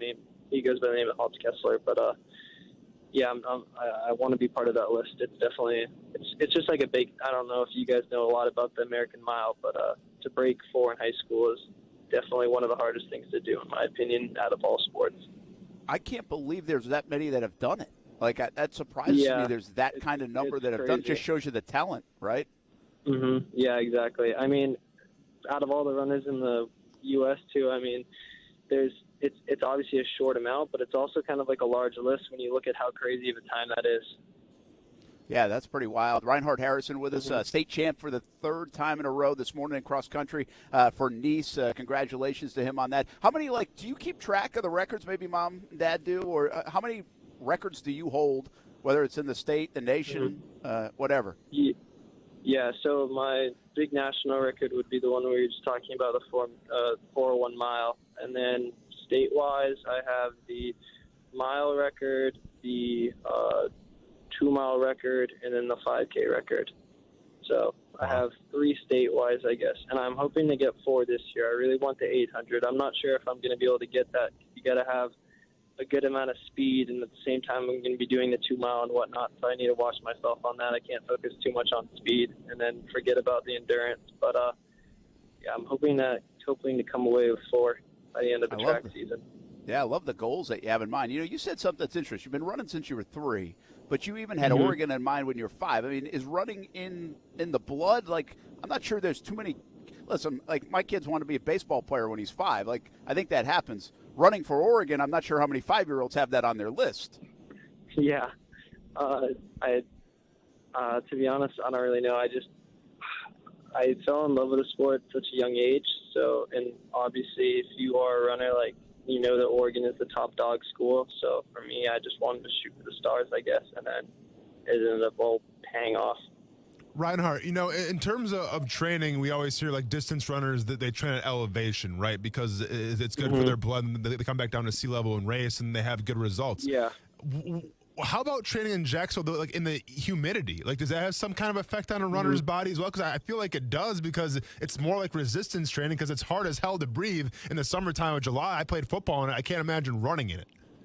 Yeah, so I've actually been up to altitude a couple of times to train there in the summer. I obviously have run it, the humidity too in Jacksonville, and in my opinion, humidity is much harder running in than at altitude. I'd say racing is obviously harder at altitude just because your times are obviously going to be slower, but just training-wise, like getting out the door and doing a couple miles of running, humidity is, I'd pick altitude over that any day of the week. Wow. Reinhard Harrison, by the way, hey man, for a runner who's usually by yourself and way out ahead of everyone else and kind of living in your own world when you're competing, you can talk pretty well. You're a good interview for a high school guy too. We appreciate that. Thank you. That means a lot. I always ask this question, right? I used to swim. And by the way, you and I have nothing in common because I finished last in the state of Rhode Island my sophomore year in cross country. So that was last, and I'm proud of that, by the way. But I did swim a bit too, and really for a long time. And so you're in your own little world, like a lot of times when you're running, swimming, events like sports like that. Like, what do you think about stuff? I mean, is it a song? Is it a rhythm? Is it counting the steps? Especially someone as an elite level like you, what are you thinking about? Yeah, I mean, running at the end of the day, I mean, like you said with swimming, it's really a mental game. It's just you and the things around you, but you can really get in your head, I feel like, and if you're not, like, mentally sharp, it can, affect your performances and whatnot. When I go out on, like, a couple-mile run, or just in general, like, I'll leave the house and, like, my average run will be anywhere from 60 to 75 minutes, but I usually grab my phone and I'll have an AirPod in my ear and I'll listen to some music because that can get pretty boring. I don't care who you are. You can't lie to me and tell me that 75 minutes of just pure running by yourself is going to be fun. But, music definitely passes the time. But when it comes to racing, like, obviously you can't run with a phone in your hand and an AirPod, so you just got to stay relaxed. The race goes by pretty quick regardless, just because you are racing, and that's typically what you're thinking about is the other people around you. But, yeah, I mean, running is a very, very, very huge mental game. I feel like it's 50-50 in my opinion. If you're not mentally sharp, you're not going to perform as well as you want to. Yeah. Absolutely. Reinhard Harrison. Hey, man, a lot of fun talking to you. I got to assume that after Oregon or Olympics are a dream? Sorry? Olympics are a goal for you and a dream once you're done with college? Yeah, they've been a dream for a while. So, I mean, if I'm able, I think the next Olympics are 2024, I want to say, something like that. I think they're in Paris, but that would obviously be an awesome goal to shoot for just because it's kind of a crazy goal. I kind of like going after those. Sometimes they work out, sometimes they don't. But that definitely be something I'd be looking forward to, and then I think 2028 is the next Olympics. So, yeah, that's always been a dream of mine to be able to run in such a just talented field. Yeah, no doubt, man. Well, good luck chasing that dream. Good luck to finishing off your tremendous high school career and then off to Oregon as well. Send us a shirt or something, will you? Brent trying to get that free merch. Thanks, man. Have a good weekend. Congrats on the state title. Yeah, it was nice talking to you guys. Have a good one. Thanks for having me on. You bet. That's Reinhard Harrison. He is. Keep an eye on that name now. It's insane, man. Keep an eye on that name. I was going to ask him. I should have. I don't know how old. So let's say 2024. He's got to be 17, probably. So 2024 would get you to 20 years old. And he said that might be a long shot, but he's going to put it on his list. So then 28, you're 24 years old. 32, you're 28 years old. Would that be it? So does he have like the 28 and 32 Olympics in mind? Like, I don't know how old you can be as a runner. Like, can you be 32 still chasing the Olympics? Maybe. Yeah. So he might actually have like the next 4 Olympics to try to go chase it. Yeah. Yeah, that's wild. I'm trying to get over the fact that he's in high school and trying to run a sub-4 is just. Isn't that nuts? Yeah. Like that just. What is sounds it? like, is his resting heart rate like 10? Like what is it? I don't know. It's crazy. It's crazy to be that young. I was impressed you knew like the altitude thing and good for the blood stuff. Like. I mean that's why Kenya. Well, no, because Kenya. I mean the Kenyan runners always are an advantage because they train at altitude. On the age thing, by the way, the only like runner I know is Allison Phoenix. Yeah. She's 35 and she was in the Olympics this year. So set the record right for most medals won in track. I think for an American. For American, yeah. Okay. So that's sprinting, right? Yeah. She ran the 100, 200. Yeah, that's true. Yeah. Yep. So that I don't know. Again, I mean, you might be still right on. I got to believe you can be in your early 30s at least. So I mean, he's probably got name one long distance runner. I couldn't name one. Sprinters I'm good with. Yeah. But long distance, I don't know. Well, remember Reinhard Harrison. I'm gonna now for sure. You know. Yeah. And by the way, like I wasn't lying. Brent wants some swag. I never. I want some swag, but it was a terrific interview. Oh yeah, kid's got a good head on his shoulders. That's crazy. Yeah, I mean, I'd never talked to him before, so I didn't know what to expect. But I just thought, heck, we got to give this guy some love. I mean, I've been hearing his name for the last 3 years. It's incredible what he's done. Obviously, we don't talk cross country a lot in track field, but shout out to Bowles, by the way. There's a young man from St. John's Country Day. I tweeted it out, and right now it escapes me. That also won a state championship, but Bowles, team event-wise, was fantastic today. I'm going to find it now. I got to give this kid a shout-out. Maybe. Yes, I will. Matthew Stratton. There you go, from St. John's Country Day, state champ as well. So good day for cross-country. Man, we have so much talent in this area. How about us this week, too? We go cross-country. How about us? Surfing. Let's give ourselves a pat on the back. Skateboarding. The Iceman. Yeah. Obviously, plenty of football. Yep. We talk a little college hoops. We did golf, baseball. All over the place with golf. We always do golf. We talked some MMA. AEW full gear this weekend. We didn't go really AEW. I know, but it's this But we're weekend going though. Full gear this weekend. Big pay-per-view. I mean, but we got it all in. Full gear Minneapolis. I'm just going to keep taking credit for what you guys did. Oh, I did. It's a team, you know what I'm saying? Yeah, 1, 2, 3. It's a team effort. I said we. Yeah, we got it all in. Yeah, absolutely. I kind of like weeks gear. like that, man, when you got a lot going on. Like, that's fun. Look at us. Fun. Look at us. Look at us. Who would have thought? Listen, we're in the business of patting ourselves on the back, all right? I guess so. Basically, what I'm getting after, I think you should do a promo saying we'll cover anything. I like that, man. Nobody else in this city's covering the stuff we covered. Surfing, track and field. Yep. AW. Skateboarding, full baseball, gear taking golf. place this weekend in Minnesota. MMA. Saturday. It's not even a Sunday. It's on Saturday, actually. What? I'm not doing the AEW thing until I get practice on how to go through a table. Okay, hey, I wish you would take initiative then. I know. I got to get after it. I think we can really have You got some fun time to hang out in bars all day, but we can't do the table. Got time to count change all day, but we can't go through a table, I guess. Oh, by the way, I got the answer to that. The chain? You know the answer? I know the answer. Hall of Fame Steph came through in the clutch. Love it. Do you want to know the answer now, or should I keep you hanging? Hang on. All right, give us a little teaser. Is it 3 digits or 2 digits? 3. Dang it! And you weren't even close. Wait, really? Who? Austin or me? No, I wasn't. I said $92. I got a bad feeling I'm not close now. Now I'm a little disappointed that I said I'm going to send it to charity. Oh, it's that much? Oh, wow, I was way off. Dang! Dang it. Half a K? Half a K? Yeah. Tipping on 4-4s? Yeah. Do you believe?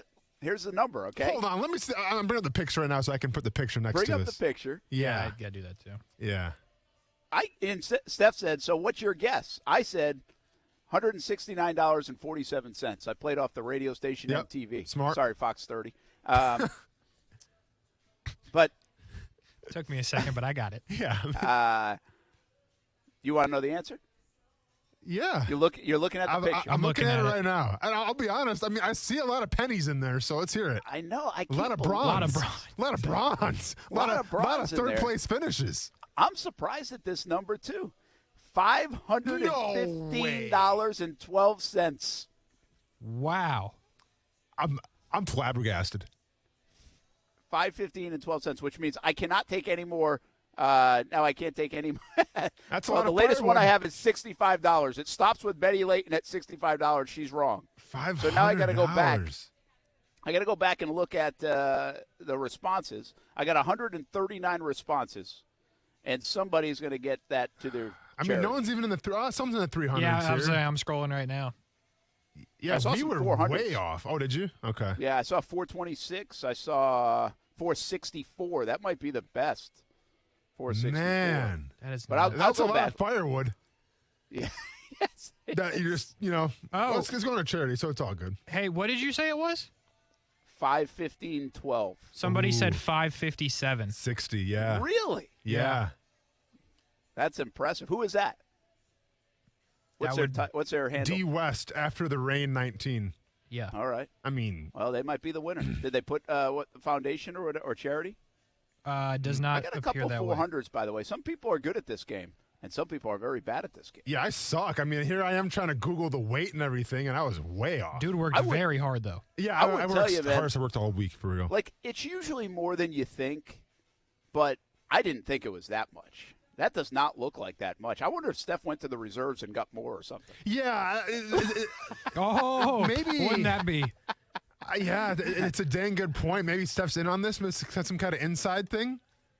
Yeah, I don't think so. I mean, it's for charity, so I don't know how inside it could be. Well, I don't know. I mean, I've seen Goodfellas. Sometimes you got to launder some money. Is this what you guys are doing? Is this what the Martinos have become now? You guys are laundering money through the quarter game. I try to go with charity effort today here on social media, laundering and money. now I'm being there's an allegation of laundering money all of a sudden. If you don't like it, then go ahead and pull a John Gruden and try to sue me. I don't care. We'll be back. We got to make some picks, but we'll get to the bottom of it and find out where that money's going. Steph's probably like, why did you say that you were going to send that money to charity? Yeah, I want to see the receipt, really. I don't think that's $500. I really don't. And I wonder if that's receipt. With the 10% they take from you. Oh, well, that's a good question. I didn't ask her that.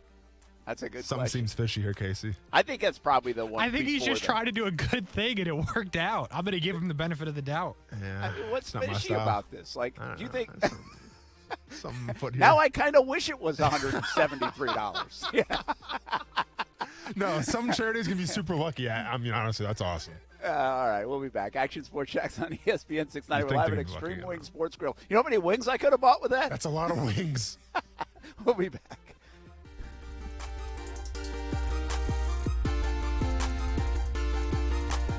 Now, the First Alert forecast on ESPN 690. Partly cloudy and quite warm today. Afternoon temperatures reach the upper 70s, dropping into the upper 50s tonight. And a mix of clouds and sun with a brief shower or two for your Saturday. Highs tomorrow still reach the mid-70s before turning much cooler on Sunday. From the First Alert Weather Center, I'm Action News Jax Chief Meteorologist Mike Burrish. Join me today beginning at 5 p.m. on CBS 47 and Fox 30 Action News Jax. The Weather Center is brought to you by Beard's Diamonds, where now you can save up to 41% off during Beard's anniversary sale. Hi there, I'm Mia. I'm Air. You're Air? Yeah, I just got out of the lungs of someone smoking a cheap little cigar outside a bodega. Oh, it was so smoky in there. And where there's smoke, there's fire. Cancer. Oh. Yeah, little cigars might taste sweet, but they still kill. I'm supposed to be helping people, not unhelping them. You mean hurting? Oh yeah, sorry. I'm a bit of an airhead. Little cigars are just as dangerous as regular cigarettes. Find out how to quit today at tobaccofreeflorida.com. I love football and I love chicken wings. Hey, everybody, this is Brent Mortno. We are a lot alike, right? You love football and you love wings. Let's win the week with Extreme Wings Sports Grill. 4 locations in Jacksonville, Atlantic Boulevard, Ocean Way, 210 in St. Johns County, and the new location on Roosevelt Boulevard near NAS Jax, serving up the freshest, never frozen, world-famous extreme hot wings to Jacksonville since 1999. We like football. We like wings. We love a good deal. To celebrate the grand opening of the Extreme Wings Roosevelt location, get 6 wings, french fries, and a drink for just $12.99 at the Roosevelt location. 6 wings, french fries, and a drink, just $12.99. Active military gets special discounts. Jalapeno ranch, Caribbean jerk, spicy blue cheese, lemon pepper. So many flavors to choose from. And, of course, they can make them extreme if you want. Plenty of space at Extreme Wings Sports Grill locations. If you're looking for a place for the entire team, try Extreme Wing Sports Grill. I love it. You'll love it. 4 locations in Jacksonville, including Roosevelt Boulevard near NAS Jax. Looking for a great career that can take you places? The Jacksonville Transportation Authority offers miles of opportunity, and the JTA is now hiring bus operators. We offer competitive pay and benefits with a starting wage of $16.43 per hour. We're offering hiring bonuses from $10,000 to $15,000. CDL training is available, and JTA will pay for relocation to Florida. And the Sunshine State has no income tax, so your paycheck goes further. Stop looking for a job. Get yourself a new career with the JTA. In today's world, there's a lot of ways to know what's happening. At Action News Jax, we make sure our local stories have more detail, so you get every angle that impacts you. We dig for answers because you deserve the whole story. Taking time to provide context so you're clear on what's really going on. Because we know information is thrown at you 24/7. And we want you to know that Action News Jax is local coverage you can count on.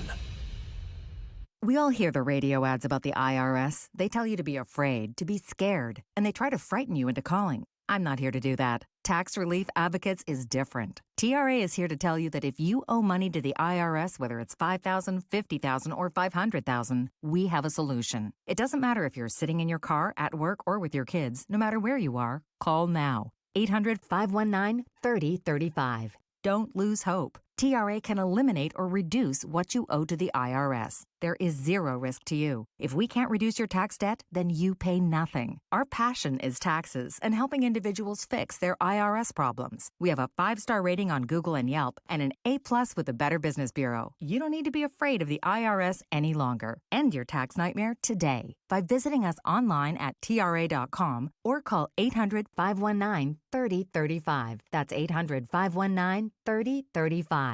Tax Relief Advocates. Real solutions for real people. If you're getting engaged, celebrating an anniversary, birthday, or shopping early for the holidays, you do not want to miss Beard's Diamonds' incredible 41st anniversary sale. Everything store-wide is on sale up to an unbelievable 41% off. Yes, 41% off. It's Beard's Diamonds' incredible anniversary sale, going on now until November 30th. All GIA certified loose diamonds, all designer settings, pendants, bracelets, earrings, engagement rings. Everything store-wide is on sale up to 41% off. Believe it. For over 4 decades, families have been shopping at Beard's Diamonds for the absolute lowest prices. Now to say thank you, everything in the store is discounted up to 41% off. Nobody beats Beard's Diamonds prices. If you're popping the question soon, celebrating a big anniversary, or even shopping early for the holidays, now you can go even bigger and save thousands. Everything store-wide is on sale up to 41% off. Beard's Diamonds will never be beat on price. at the St. John's Town Center. Or at BeardsDiamonds.com. Attorney Joe Cordell. New school, new job, new home. Change is hard and can leave you feeling isolated. And divorce delivers one of life's hardest blows. The relationships you counted on are suddenly gone. But you don't have to walk through this alone. Call Cordell & Cordell. You're not alone. Schedule an appointment with one of Cordell & Cordell's Jacksonville area attorneys. Offices in Jacksonville and by appointment only in Ponte Vedra Beach. Lisa Cargis, Florida resident partner. Joseph Cordell, licensed in Missouri and Illinois only. CordellCordell.com. From city streets to back roads. From road warrior to carpooler. There are some things you can always count on. Like the reliability, durability, and power of Die Hard. America's most trusted auto battery. No matter where your journey takes you, count on Die Hard to get you started on the road ahead. Available at your local Advance Auto Parts and participating CarQuest stores. Basket Brigade, sponsored by Tito's Handmade Vodka, knows that any act of kindness makes a difference for many. Make your donation so that families in our community receive grocery gift cards to make their purchases. To donate, visit ESPN690.com. Thank you for donating to make a difference. I mean, a loss is a loss. I mean, they all suck. But yeah, when you don't play as well as I expect to play, yeah, it hurts. I mean, you've got to come out here and you've got to use that as motivation and just use that as a way to find a way to get better, find a sense to get better, whether it's 1% or whatever it is, whether it's on the field or off the field, in my preparation, just to make sure that doesn't happen again. Who is that? Yeah, that you're not going to be able to figure that one out without any heads up. That's from the picks, little teaser for the picks in the NFL section. That's Dak Prescott. And for some reason, apparently they do post-practice interviews in like a wind tunnel. I don't know what the heck that was either. I was gonna say that's why I was like, is that an NFL setting that somebody's talking at? Because that's kind of odd. Yeah, Jerry Jones needs to fix that. I can tell you this: the TV people and probably radio people and everyone else people will be complaining about that setup. Oh yeah, I would say so. They better be. I mean, when you're getting the quarterback once a week, and that's what you're getting them like. My guess is it might even have been under like an air conditioning unit or something, you know? Come on, Jerry. Or it's just you're a better super than that, windy man. day. Just all around bad. He's better than that, though. Media complaining. Surprise, surprise. Brent Martineau, Austin Lane, Casey Kurtz. And we are live at Extreme Wing Sports Grill here on Roosevelt Boulevard, coming out until 6 o'clock. Obviously, all weekend. Got football coming up on Sunday. Saturday, college football game. We'll have Florida State Seminoles. Coverage begins at 1:30 on ESPN 690. And we have Florida State basketball against the Gators at 1 o'clock on Sunday. And then some Westwood 1 coverage coming up Sunday night as well. And we've got you covered on the TV side, CBS 47, Fox 30, Saturday and Sunday. SEC Tonight, Action Sports Jax primetime on Saturday. And then the morning countdown to kickoff. We got the post-game show from Indianapolis. And then Action Sports Jax primetime again. 10:30 on Fox 30, 11:30 on CBS 47 Sunday. So bunch of coverage. And as I always tell you, just keep it locked to Action Sports Jax on TV, CBS 47, Fox 30, and here on the radio side, ESPN 690. $515.12. The change game is over. Wow. We'll let you know which charity we end up giving it to. I'm going to be completely honest with you, folks. I can be a nice guy sometimes. I'm not sure I would have played that game if I Can't hide it, man. Just giving away $500 like it's nothing, man. Like You it's know what, pocket change, pun intended. I did say, like, I always try to around the holiday do like get something, you know. I don't know why it's Thanksgiving, Christmas holiday. It kind of brings that spirit out in you. Mm-hmm. And so this is a good time of year to do that, let's just say, in that respect. So we'll do it. I said it. We've got to live up to the word.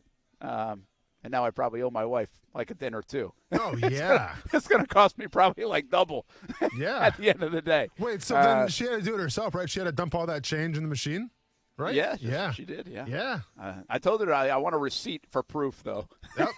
I think we all do, Brent. Absolutely. All right, let's get after our picks right now. Brandon Ponsel joins us from JacksCoastalHomes.com. We don't have to talk about we have to ask about the real estate scene. We know what that is. That is on fire. That is hot right now. Has been for years.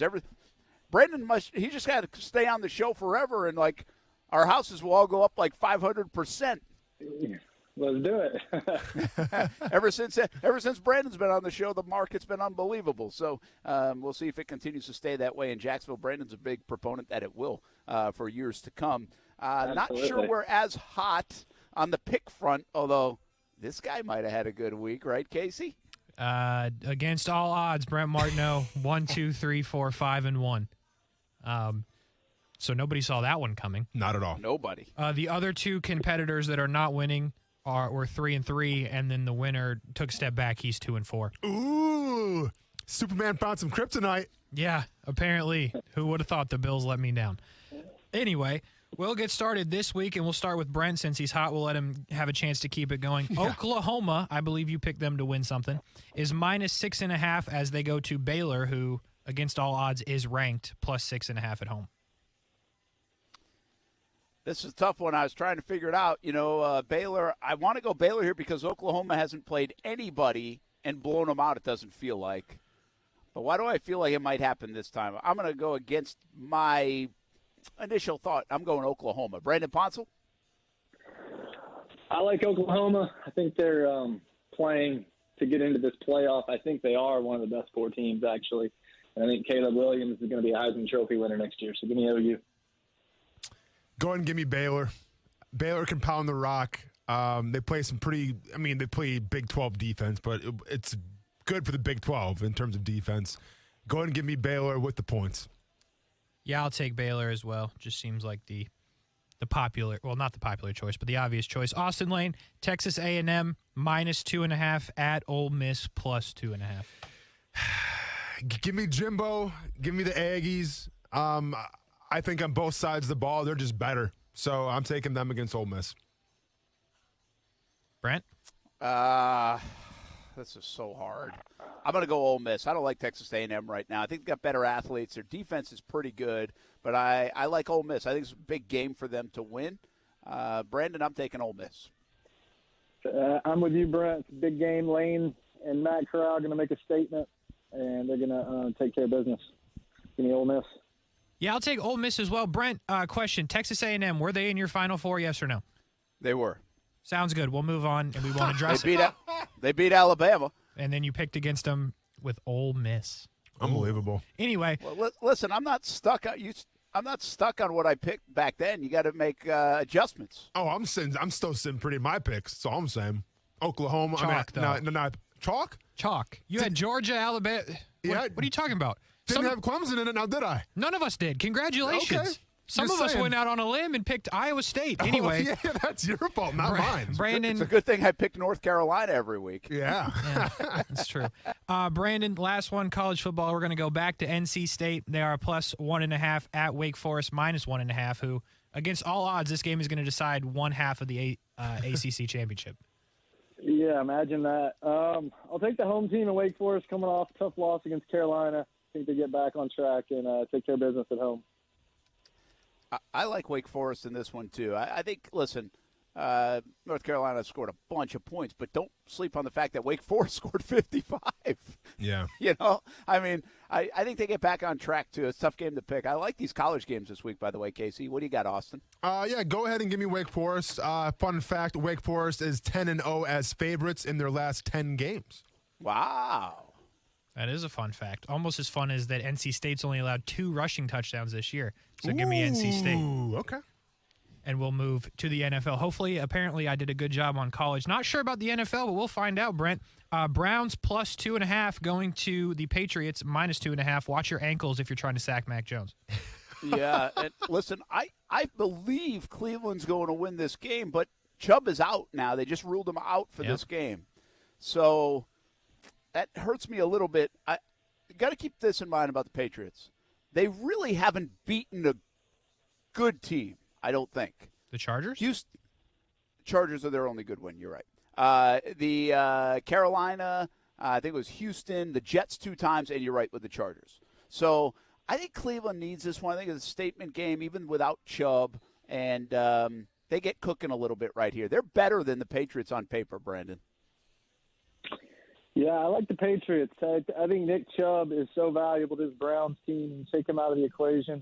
Mac Jones is just playing efficient football, doing what Belichick's asking, and they have a good defense in New England, so I'll take the Pats. Yeah, I'm taking the Pats as well. If you lose Nick Chubb, you put it on Baker Mayfield, and the Patriots do a great job of shutting down their top receiver. I don't know who's their top receiver. Jarvis Landry, I guess you would say. Yeah, or maybe in Joe. I don't even know. So, yeah, I don't trust Baker against this Patriots defense. Go ahead and give me New England at home. A lot of Nick Chubb talk. There's no talk that Damian Harris will also be out in this game, as well as Ray-Andre Stevenson or whatever his name is. So they're on running back 3. Yeah, but it's the Patriots. But nobody cares. Yeah, but it's the Patriots. They have like 10 running backs ready to go. Yeah, give me the Browns. Okay. Come on now. Austin, I guess we'll start with you here. The Falcons are plus 8.5 at the Cowboys, who are minus 8.5, who just lost to Denver, as we heard an angry Dak Prescott talking about. Oh, man. This is an example right now of a team that's falling a little bit and a team that's kind of rising up. You know what? Could be a high-scoring affair. Could be closer than they think. Go ahead and give me the Atlanta Falcons. Brent? Brandon, what do you think? Brent passing it. Yeah. I like the Cowboys to get back on track. I don't think the Falcons are very good. That win last week in New Orleans was a fluke. So give me the Cowboys. Yeah, Falcons in New Orleans always play tough. The problem is I think the Falcons play a lot of close games. They usually blow it at the end. I kind of like the Falcons here. I hate picking the Falcons. They've burned me so many times in various things. But I think I'm going to take the Falcons to cover the 8.5, Casey. Yeah, Falcons always lose, but they do it close. 8.5 is a lot of points. I'll take the Falcons. Brandon, we've switched how we do things now. I start with you when we talk about the Jags because you just always consistently pick them. So I'll give you another chance. Jags plus 10.5 at Indy minus 10.5. I'm going to flip the script this week. I'm very impressed with this Colts team, and I think they might be a sneaky play to get into the playoffs and then make a run to the Super Bowl. They're very efficient. They have a great running game, and I don't think the Jags play very good on the road, so I'll take the Colts. Look at this guy. That is a flipping of the script. Now, listen, I don't know. I think it's going to be a tough game for the Jags to win. I think the Colts are playing pretty good football right now. But 10.5 is a little disrespectful coming off that performance last week. So I think the Jags will use that as fuel, too. I'll take the points, 10.5. I mean, after that defensive showing against Buffalo, you know, can we believe in Carson Wentz fully? Is T.Y. Hilton going to be healthy? You know, this could be a Trevor Lawrence get-right game. Colts by more than 10.5. Wow. Colts, taking the Colts. Well, wow. Here's what I'll say. T.Y. Hilton is healthy, and he's guaranteed going to score a touchdown. Okay. However, Josh Johnson walked so Trevor Lawrence can run. Give me the Jags. I like that. See, now I want to state what I'm doing here. Whenever I pick the Jaguars to cover, they lose. Whenever I pick them not to cover, they win. So this is more, you know, going with my heart. It's reverse psychology, yeah. I've decided that you can't bet in the NFL if you're getting that many points. Like, if you're getting a touchdown, you take that team. Because everyone's beating everybody. Nobody knows what the heck's going on. That's a good point. The backdoor covers are unreal in the NFL. So, Brandon Ponsel, JacksCoastalHomes.com. Hope you have a good weekend, man, and good luck in your picks. Enjoy watching the games. Yeah, thanks, fellas. Enjoy the games. All right, that's Brandon Ponsel, JacksCoastalHomes.com. Check him out for all your real estate needs and sometimes for your picks. Yeah. As well, right here on Action Sports Jacks on ESPN 690. All right, let's take a break. We are live at Extreme Wing Sports Grill. We got football at 5 coming up, a little high school talk as well. What else is happening this weekend in the college ranks? Haven't spent a lot of time on the college football, but FSU Miami, of course, on ESPN 690 tomorrow afternoon. We'll be back. Action Sports Jacks on ESPN 690.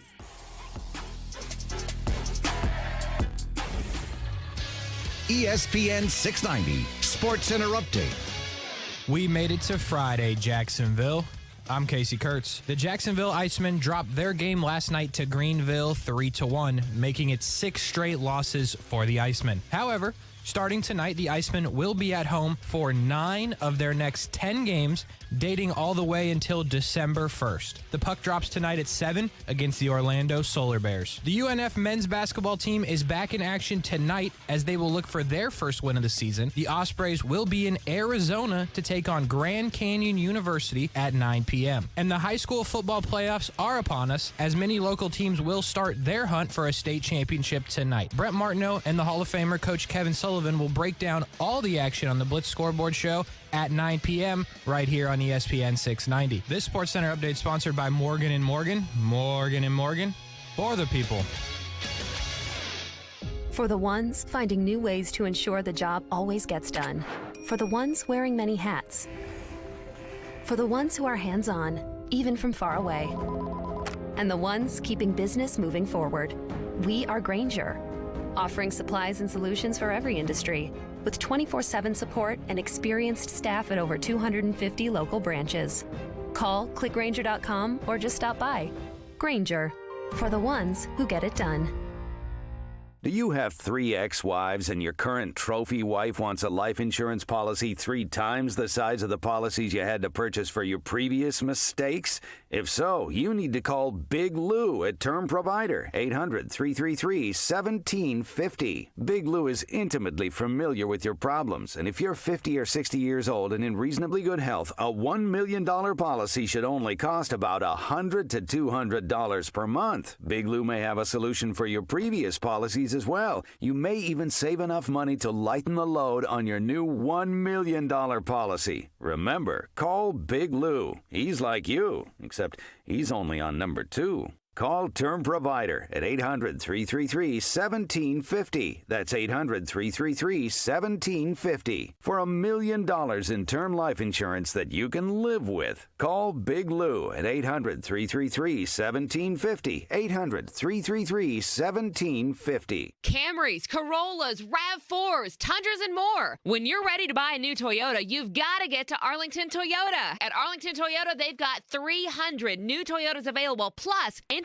rates as low as 0% on over 10 new Toyota models. 0%. Plus, you get 30 days to love your purchase or exchange it. And every new car purchase gets a lifetime warranty with unlimited time and miles. Shop arlingtontoyota.com today. Visit arlingtontoyota.com/November for full details.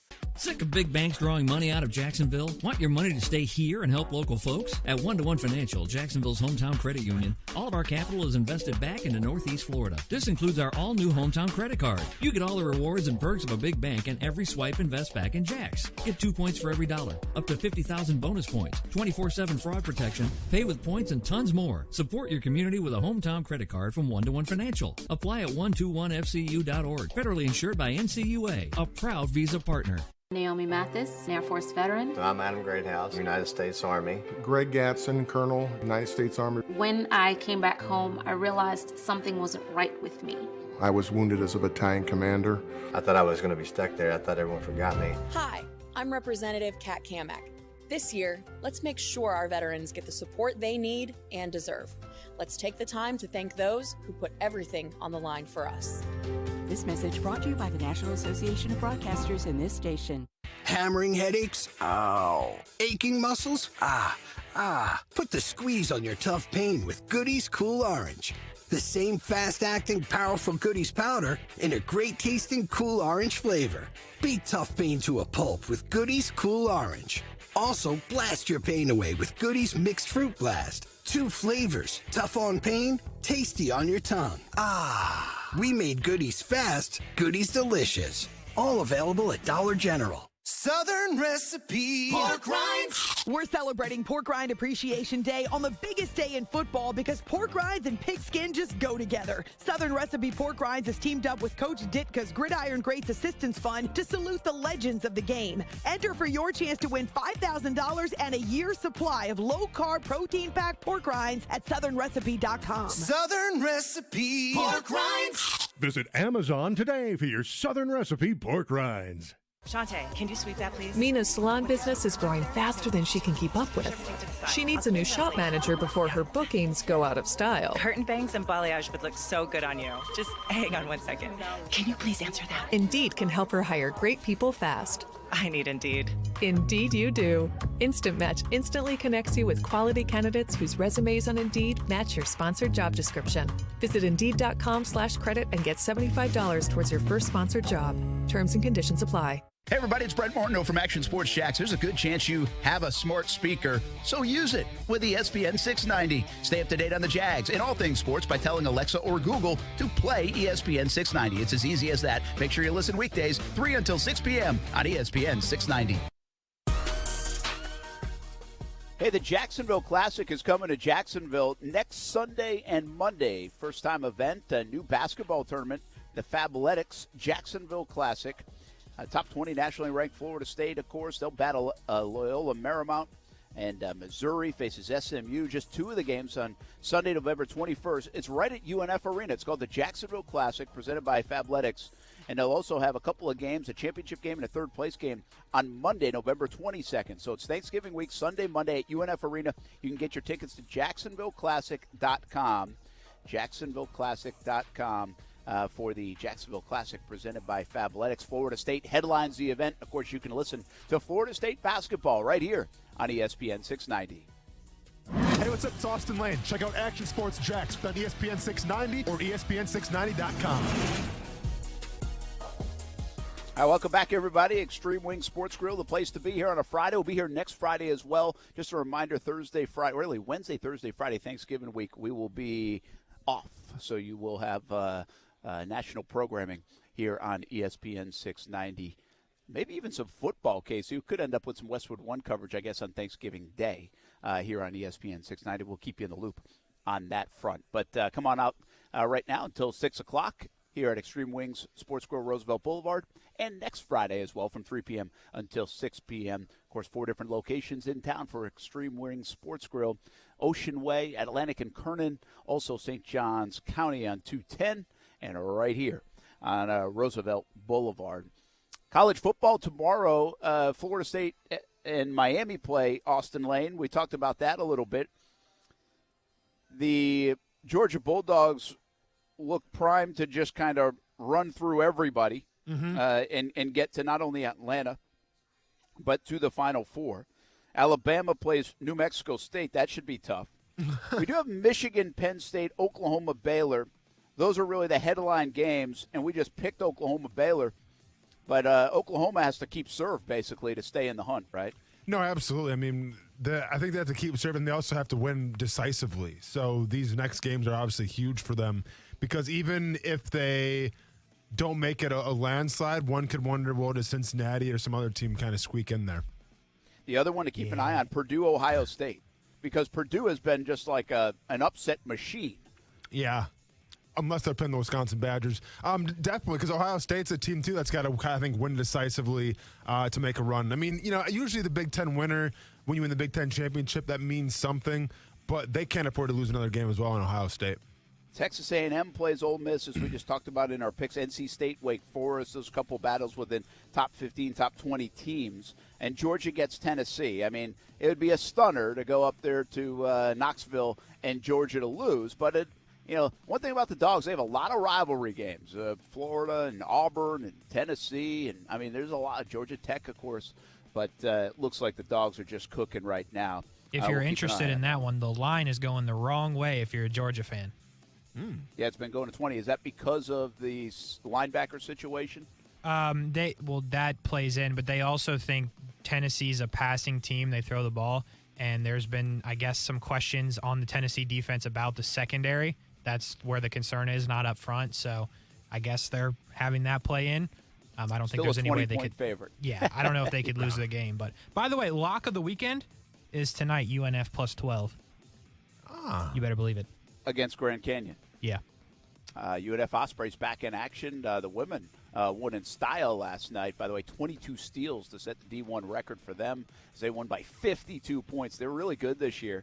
The men played Texas Tech and Texas A&M already this week. Grand Canyon, it's not a big-name school, but they're a good program. So keep an eye on that. That'd be, again, 12-point dogs, third game in 4 days for the Ospreys and a lot of travel in between. So it's interesting you want to play that one. We'll keep an eye on it. UNFOspreys.com for news, scores, schedules, results, and tickets to men's and women's basketball, UNFOspreys.com. Football at 5 coming up. I want to talk a little bit defense, and it stems from last night's game and also the Jags game on Sunday. We go there, plus a little high school football still to come in the next hour, live from Extreme Wings Sports Grill here on Roosevelt Boulevard.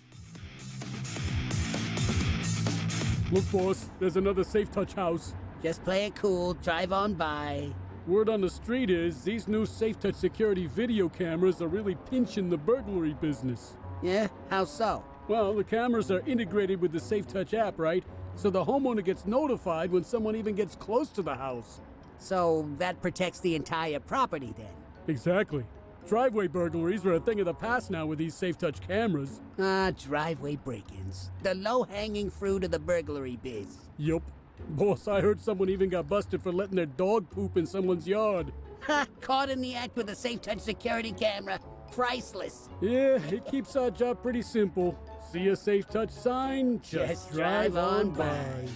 Now, for a limited time, the Safe Touch Advantage plan includes free equipment and installation for new customers with an Advantage monitoring agreement. The Safe Touch doorbell camera, a $200 value, can be added for just $99. Call Safe Touch today at 888-723-8682 or go to safetouch.com. State license number EF233. Men, when you're in the mood for love, but you have ED or PE and those little blue pills haven't worked, here's a message from Prime Men's Medical Center. I'm Dr. Rabinski. If Viagra, Cialis, or Levitra have let you down, Prime Men's Medical Center offers custom-blended medications. Men are lasting 30, 60, 90 minutes or longer, and it's affordable. Call 904-664-8217. We guarantee you'll see results on your first visit or you pay nothing. Call 904-664-8217.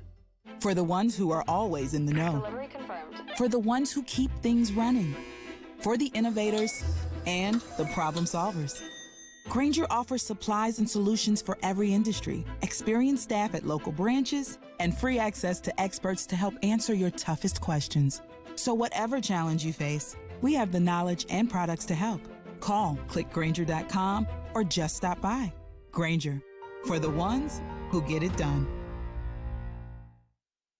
I love football and I love chicken wings. Hey, everybody, this is Brent Mortno. We are a lot alike, right? You love football and you love wings. Let's win the week with Extreme Wings Sports Grill. 4 locations in Jacksonville, Atlantic Boulevard, Ocean Way, 210 in St. Johns County, and the new location on Roosevelt Boulevard near NAS Jacks, serving up the freshest, never frozen, world-famous extreme hot wings to Jacksonville since 1999. We like football. We like wings. We love a good deal. To celebrate the grand opening of the Extreme Wings Roosevelt location, get 6 wings, french fries, and a drink for just $12.99 at the Roosevelt location. 6 wings, french fries, and a drink, just $12.99. Active military gets special discounts. Jalapeno ranch, Caribbean jerk, spicy blue cheese, lemon pepper. So many flavors to choose from. And, of course, they can make them extreme if you want. Plenty of space at Extreme Wing Sports Grill locations. If you're looking for a place for the entire team, try Extreme Wing Sports Grill. I love it. You'll love it. 4 locations in Jacksonville, including Roosevelt Boulevard near NAS Jacks. As you count your blessings this holiday season, consider helping local kids and families who need extra support. It's as easy as donating to Daniel, Florida's oldest child service agency. Daniel provides counseling to abused children and helps homeless teens find shelter and learn to live independently. Daniel connects kids with foster families and strengthens at-risk families so they can stay together. And they've done it for 135 years. Please help improve the lives of local children and families by donating at danielkids.org today. 5G is here, but the big carriers want you to sign a pricey long-term contract to get in on the action. Well, no more, because Straight Talk Wireless has rolled out 5G coverage nationwide, with plans starting at just $35 a month with no contract. And get a Samsung Galaxy A32 5G for only $299, all on America's best networks. 5G coverage, 5G phones, less money. Straight Talk Wireless, no contract, no compromise. 5G capable device required, actual availability, coverage, and speed may vary. It's not just boughs of holly that are going to deck your halls this holiday season. It's you decking the whole house with outdoor lights and holiday decor from the Home Depot. Fill your yard with Yuletide treasure like a hand-painted LED reindeer sculpture. Want to build a snowman? You can, with our 6-foot sparkling snowman covered in lights. You can even pair it with a Disney inflatable Sven. You know, from the movie your kids still watch 3 times a day. 'Tis the season to make things jolly, and the Home Depot has everything you need to make the holidays yours. The Home Depot, how doers get more done. Broadcasting live from the ESPN 690 Anajar and Levine studios. Anajar and Levine Accident Attorneys. Call 904-600-4000. That's 904-600-4000. ESPN 690. Jacksonville's home for ESPN Radio.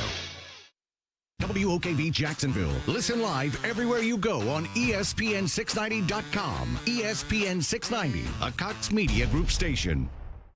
Broadcasting live from the ESPN 690 Anajar and Levine studios. This is Action Sports Jacks on ESPN 690 with Brent Martineau and Austin Lane. I just think it's momentum. when I learned this, I think it was Lou Holtz shared with me when I was a younger coach, momentum with a young team's worth 14 points a game. Momentum with a mature team, this is at the college level.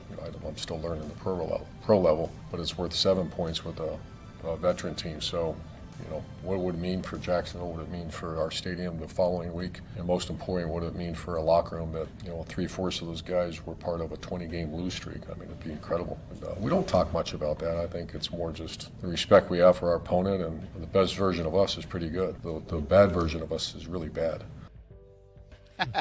That's pretty blunt, right? Yeah. That is, and that's pretty true. Yeah. I don't know if that's the case for every team. The margin for error for the Jags is not big. And so if you don't play well, you get some really ugly-looking games. And we've seen that a little bit already for the Jacksonville Jaguars. But when they played well against, not just Buffalo. Keep in mind, Arizona, Cincinnati, they played really well for a half. And Miami, and I don't even know if they played well. Mm-hmm. I really don't know if we've seen them play a complete game that's good. I think they can play better than we've seen in terms of being complimentary. I don't know if they can play any better defensively than they just did. I think that'll be their best defensive performance of the year. But they certainly can play better offensively than they've played. And so can you marry it together a little bit? I think the Jags still have that game in them somewhere along the way where they play, really pretty good defense and pretty good offense, and maybe they win a game by 10, Yeah, absolutely. I mean, anytime you can get 2 or 3 phases firing on all cylinders, you got a really good shot of winning the game. And I think right now, last week, the special teams, there was that missed field goal and everything, but I think you've yet to see this team really play a complete game in 2 phases, let alone 3. Yeah, I think that's right. By the way, they got to get the special teams cooking a little bit more. The punt game, he's pretty good. Logan Cook's good. Matthew Wright's been doing a pretty good job overall. He's still, they had that sequence last week. But overall, I think you got to like what Matthew Wright's done. I think there's some confidence in him. I just don't like their kick return team right now. It feels like it's been leaky over the last couple of weeks. And you don't – what the Jags can't afford to do is give up one of those kind of touchdowns. They can't give – or even big plays. They got to be very careful of that because they're just not good enough to overcome that, 3 turnovers, 10 penalties. They just don't have that kind of team. So they have to play pretty good football. Last night, Miami Dolphins played really good football. They won 2 in a row now. One was with – obviously, most of this has been without Tua, but one over Houston, which is kind of like, okay, yeah, but what does that mean? Mm-hmm. Well – means that they beat the Ravens last night on a heck of a defensive performance. And maybe now, Austin, a blueprint on how to defend Lamar Jackson. It's possible. Obviously there was zero respect for those Baltimore Ravens receivers last night, and it showed, and it paid dividends. Their goal was to make, Lamar Jackson a pocket quarterback, and it didn't work so well for Lamar Jackson last night, which is surprising because this is a guy who – for the most part, has been getting it done with his arm week in and week out. But he ran into a buzzsaw last night with the Miami Dolphins. Why don't more people blitz to that degree, show those kind of looks? Is it really just because they don't – a lot of principled philosophical defenses are like, we don't want to give up the big play, right? The nature of the NFL is, hey, don't give up the big play. Let's see if they can execute 10, 11, 12-play drives. And if it ends in a field goal, well, that's fine. We count that as a win sometimes. So I think that's the overall philosophy of defenses across the NFL. Is that the reason why we don't see kind of what we saw last night? Is because people don't want to give up the big play, and you're obviously susceptible to the big play and that kind of look. Well, of course, yeah. Anytime that you send the house, and you're leaving essentially your cornerbacks with zero help on an island. Number one, you have to have trust that your guys up front are going to get home. But number two, you have to trust that the guys on that island can at least, cover their man for the most part because a guy could come open. So it's definitely playing, Joe Collins said today. If your rush is getting home, helps the secondary. If your secondary is doing a good job, it helps the rush. It works hand in hand. But when you face a team like the Ravens, who have a mobile quarterback, number one, where you have to make sure you get home, because if you don't, he can buy time with his legs and find the open man. Well, you have to have the secondary guys to be able to cover as well. And the Dolphins, say what you want about them, but their secondary is pretty highly praised, and they played like it last night. Yeah. They're making a ton of money back there. Xavier Howard has not been great. overall this year, but he comes up with a big fumble return. But in coverage, he's been just okay. I'm not even I couldn't even tell if they were good in coverage because he had no time, and they showed him the looks. It just made a lot of sense to me, their game plan. But you have to be careful of him leaking out, so you still have to contain because Lamar Jackson can really run away from people. I mean, I just thought it was a brilliant performance by Miami's defense, and I think Troy Aikman was saying exactly what's going on. Like, listen, you bring 8 guys up to the line of scrimmage, even if you drop 2 out, you don't know which 2 are dropping out. That creates communication problems on offense, and then all of a sudden you get like 1.25 seconds to throw the football because you got a guy in the backfield. So to me, it just makes a lot of sense to at least showcase a little more of that. And the reason I bring it up because the Jags, I think, as they get a little bit better, maybe their personnel is even a little bit better, I think Joe Cullen will be willing to do some of that, Austin.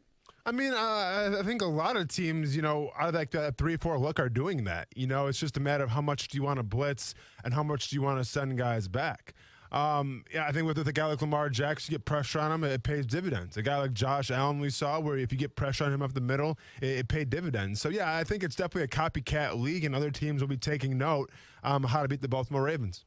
Yeah, and I just don't know if it's just a Ravens thing. I think it makes it very difficult for a lot of offenses. You got to be able to match up a little bit, too, on the outside. And maybe I don't know if this is as effective against older quarterbacks because they might figure it out. Lamar Jackson's still a relatively young quarterback.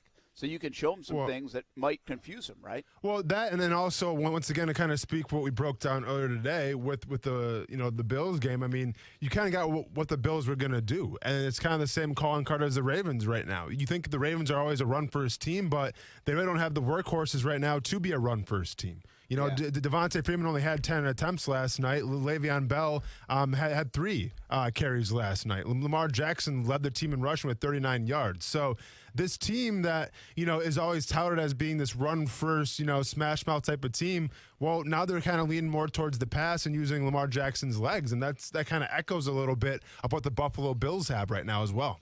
Yeah, that's a good point, fair point. So in other words, like you got to respect the run game. And you don't want everybody blitzing, and then if you miss a tackle, it's like gone right to the end zone. So you got to be like, you can't do that this week against Indianapolis. Now you can on third down, you can do it, in passing situations, but you got to be careful to do that to everybody. So it goes along a bigger theme. We saw 2 really good defensive performances this week by 2 teams that aren't very good. The Jags beat Buffalo, and Miami just did this to Baltimore last night. This is the time. Remember last year? I go back to last year's conversation. I asked you, I was like, our defense is dead. Mm-hmm. And in the first 8 weeks of the year, I'm kind of rounding that number. I don't know exactly when it was, but it looked like everybody was scoring at will. It was 42-38. It was 34-31. Well, then as we settled into November and December, the defenses started to come around. Yeah. And it's not just a weather thing. I just think defenses either figured people out. They had more film on people. They made adjustments. And so it became more of a defensive, kind of normalized the game a little bit where we know, hey, you can still get the 34-point output, but defenses could have really good games. I feel like we might be at that time of the season again after what I just saw the last week out of Miami and the Jags, where it's just maybe almost like daylight savings time also switches from an offensive league to a defensive league, or at least defense becomes more important. Yeah, possibly. It definitely seems like when the weather gets colder and maybe the weather gets affected a little bit, teams want to run the ball a little more and defenses do take over. But then, I remember watching the Steelers-Bears game, and it's like, well, there wasn't a lot of defense to go around there, and the Pittsburgh Steelers are always a team that's kind of respected. They give up 27 points to the Chicago Bears. So I think some teams now can make that next step up of who we think they are. The Dolphins, they were touted as a very highly rated defense this year, and we haven't seen that. We saw it last year. Now we're starting to see more of the Dolphins of who we think they are the whole time. I'm not sure if it's going to correlate to other teams following suit. The Cincinnati Bengals have been a highly touted defense. They just surrendered 41 points to the Cleveland Browns. So it's definitely a week-by-week basis. But, yeah, I wouldn't be surprised if we see some lower-scoring games coming up here pretty soon. Yeah, well, we just did. And, again, maybe there's some adjustments. And then the copycat stuff takes place, right? Because now, it'll be interesting to watch Baltimore. it'll be interesting to watch Buffalo. Now that teams kind of said, okay, we got the kryptonite a little bit, and now you match up personnel-wise, can you execute the way you're supposed to? But it'll be interesting to watch those two teams coming off this week and how much people will try to eliminate it and stop it. There's sometimes, like, listen, you know what you got to do against, like, Tennessee when Derrick Henry's playing. And just sometimes you can't do it. Yeah. And sometimes they're just better than you. But this one I think is going to be interesting to watch with the Ravens and the Bills because the game plans seemed like they were so good. And now I want to see if other teams line up and do it well. And by the way, the Dolphins are supposed to be good on defense. Like you said it, they are invested on the defensive side of the football. The Jags, I'm not sure, are supposed to be good on defense. But what I'm curious about is, did they just turn a corner? And has their defense been showing a few signs with the win over Miami, with that second half, as they like to say, against Seattle, and now this performance where we're not going to see under 10 points in this dominant defense, but we're going to see a lot better defense the last half of the season. Yeah, I mean, we'll have to wait and see because, like I said, there's definitely anomalies. You know, I mean, I consider San Francisco to be one of the better defenses in the NFL, and they just gave up 31 to the Arizona Cardinals without Kyler Murray. I consider the Saints to be a pretty good defense where they let Matt Ryan and company walk over them at home. So, you know, you can kind of make a case for it back and forth. But usually the way it pans out is the defense that you suspect to be good to start the season, they find a way, pending injuries obviously, but they find a way to get it done in crunch time when the playoffs are on the line. Who do you like right now defensively in the NFL? I like the Bills. Rams? I really don't like that. I mean, I think the Rams give up way too many like big yardage plays, too many explosive plays. I like the Broncos, honestly, for what they have. I think that they're playing a good brand of football. I like the Browns, and I put the Arizona Cardinals and the Packers up there as well. Yeah, I tell you, man, I feel like the Packers defense is so underrated. I understand, too, like, especially when Aaron Rodgers plays, he can dictate a lot of the play. Like, those old quarterbacks can really dictate play and control the clock and almost make your defense look a little bit better at times. But, man, they're just underrated. Nobody talks about that Packers defense much, and they've done a really good job, I think, going back over the last couple of seasons. So it's interesting you don't say the Rams, even though they had Von Miller, and we'll see how much of an impact he makes. But I think the other ones you mentioned are good to watch. And Buffalo, by the way, that's one thing. They came out of Jacksonville, and they suffered an upset loss, and their offense didn't play well. But their defense still did its job, and their defense continues to play pretty good. By the way, the Bills get the Jets coming up this week. Speaking of Aaron Rodgers, do you expect him to come back and bounce back and play well? Or will there be a little bit of a residual of everything that just took place the last week and a half? No, I mean, maybe he's sick because he didn't get Odell Beckham Jr., but I don't think he's going to be showing any rust or anything like that. I think he's playing the game too long now, pending that he's healthy and he feels good, but he's been in the game too long to have rust after missing 1 week. Did you the best non-play or play that didn't count in the history of the game just happened on the TV here at Extreme Wing Sports Grill? Oh, yeah. And that was the offensive lineman touchdown. I mean, that was a terrific play last night. It was. It was absolutely. It had everything. Yeah. I've been seeing memes all around. I wish the refs would have just gave them that touchdown, honestly, because for as many, some kind of questionable decisions that get made, that might have been the biggest one, but just not giving that guy the touchdown. But it was amazing.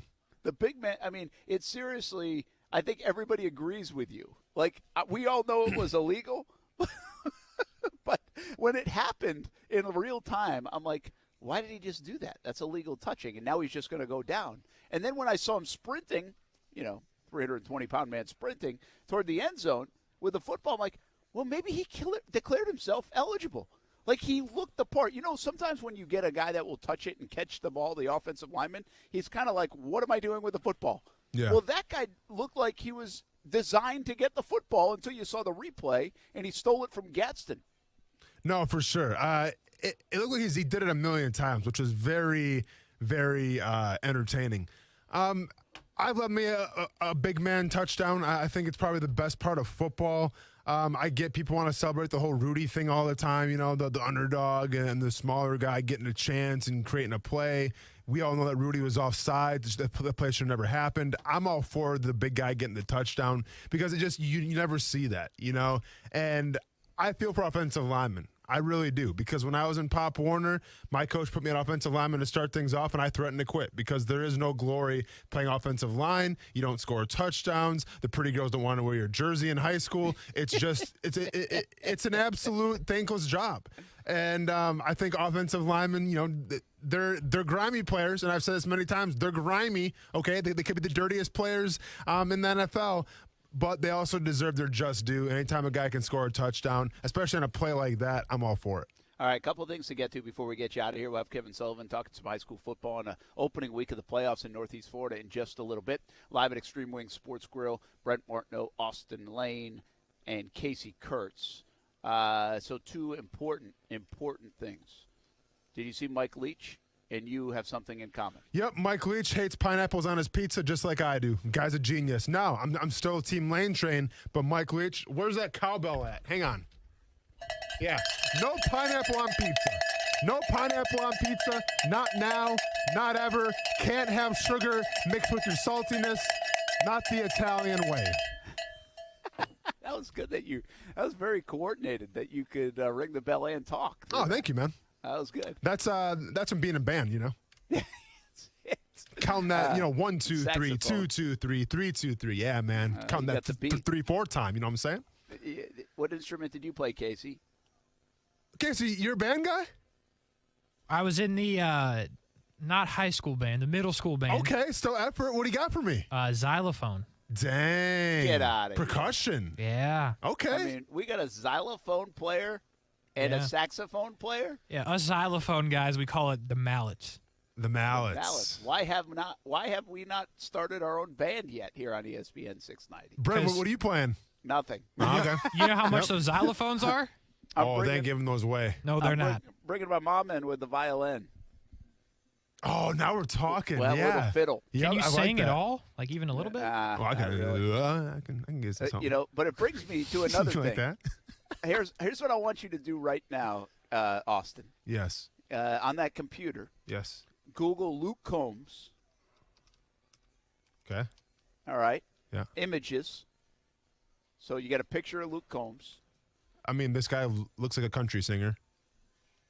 Is that what he is? Yep. Oh, yeah. I watched him. I saw him the other day on CMA Awards. And by the way, they say there's only one CMA Awards a year. I feel like there are 5 of them. No, there's 25 of them for sure. Yeah. I mean, it's unbelievable how the award shows feel like it happens more than I go to the bathroom. Okay. Yep. So anyway, I see Luke Combs accepting his Entertainer of the Year award. Mm-hmm. And I'm like, now this is a facial thing here, okay? I say, I think he looks a little bit like Casey. Oh, wow. Casey, can you go ahead and stand in the doorway real quick? Do you mind? Yeah. Just so I can compare here. Thanks, man. Because you don't have a beard though. Was you rocking a beard for the? He was, yeah. Okay. I mean, I can see it a little bit. Casey, what do you think? Have you heard that before, Casey? Luke Combs? Yeah. Not really. I mean, I can see it a little. I don't have a picture of Casey, so I didn't take one out. Yeah. But it was like I saw him on that. I was like, I feel like he looks a little bit like Casey. No, not really. I'm not gonna lie to you. I appreciate it. Like Luke Combs, big fan. Oh, okay. Yeah, Luke Combs, great. Oh yeah, definitely top 3 people I could have been compared to. Do you have a doppelganger? I think that's what it's called. I don't. You know what? I don't get that a lot for there's not one that I've had in my life, if that's what you're asking. No one ever says to me often, hey, you look like so-and-so. Yeah. Somebody said last night Jason Momoa. Oh, go ahead, Brent. Oh, you got that. Yeah. Yeah. I get that is good. Well, I know, but the bad thing, though, is people are like, oh, you look like a shorter, less in shape Jason Momoa. See, now that's not right. No, it's good for me because it gives me confidence. I've told you. I mean, Paul Casey, people have said before. Paul Casey, yep. The golfer. That's the golfer. Yeah. And I'm going to give you – somebody said this to me, and I'd never heard this to me yesterday. This was one. This is not one I'm going to be super proud of either. Googling now. Nick Jonas. Not a chance. Hang on. I don't even know what he looks like. I don't you like do that hit. Wait comparison. a minute. You had to Google There's it. no. I mean, I know Nick. I don't know what Jonas You're brother on he the is. hit radio station. Hey, Casey, you don't got to call me out on for anybody, right? But there's 3 Jonas brothers. I don't know which ones are which. How do you not? I don't even know their names. There's Nick, Joe, and there's some other dude.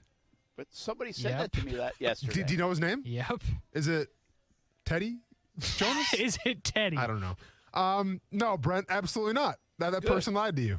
That's good. Casey, do you see that? You see Nick No, Jonas not as at Brent all. Martin? No, Not at all. What are you talking about here? Yeah, no. I'm actually Googling it right now, but I don't either. Like, I see Paul Casey a little bit. I don't see Brent Martin on the cover of Teen Beat. You got to be kidding me. How old is Nick Jonas? He's the younger one. Nick Jonas is age 29. I 29. got that going for me, at least from that 29. one Yeah, person. there's a feather in your cap. I've never heard that before, but that was a weird one. That was out of the blue. Like, yeah. Maybe they meant in some way. Maybe. I mean, that's nice. I mean, that's nice of them. Like, you know. All right. I'll stick with Paul Casey. I like that. Yeah. Yeah. I had I told you this in the past, Justin Leonard, when I was on my honeymoon. So this was a long, long time ago. Somebody said I looked like Justin Leonard. That's not bad. I don't know why it's only golfers, but that's not bad. It's a lot of golfers. I know. It's a weird Well, I guess thing, there's not a lot of NBA players out there that look like Brent Martin, I guess. TJ McConnell, maybe. I don't know. That is true. Yeah. Hey, by the way, your guy John Morant's playing pretty good basketball. isn't he? I mean, you know, just another Murray State guy doing big boy things in a big boy. What do you mean? Quincy Williams? Yeah. Austin Is Lane? Quincy Williams. What? Quincy Williams even starting for them anymore? Brent, though? Like, stop.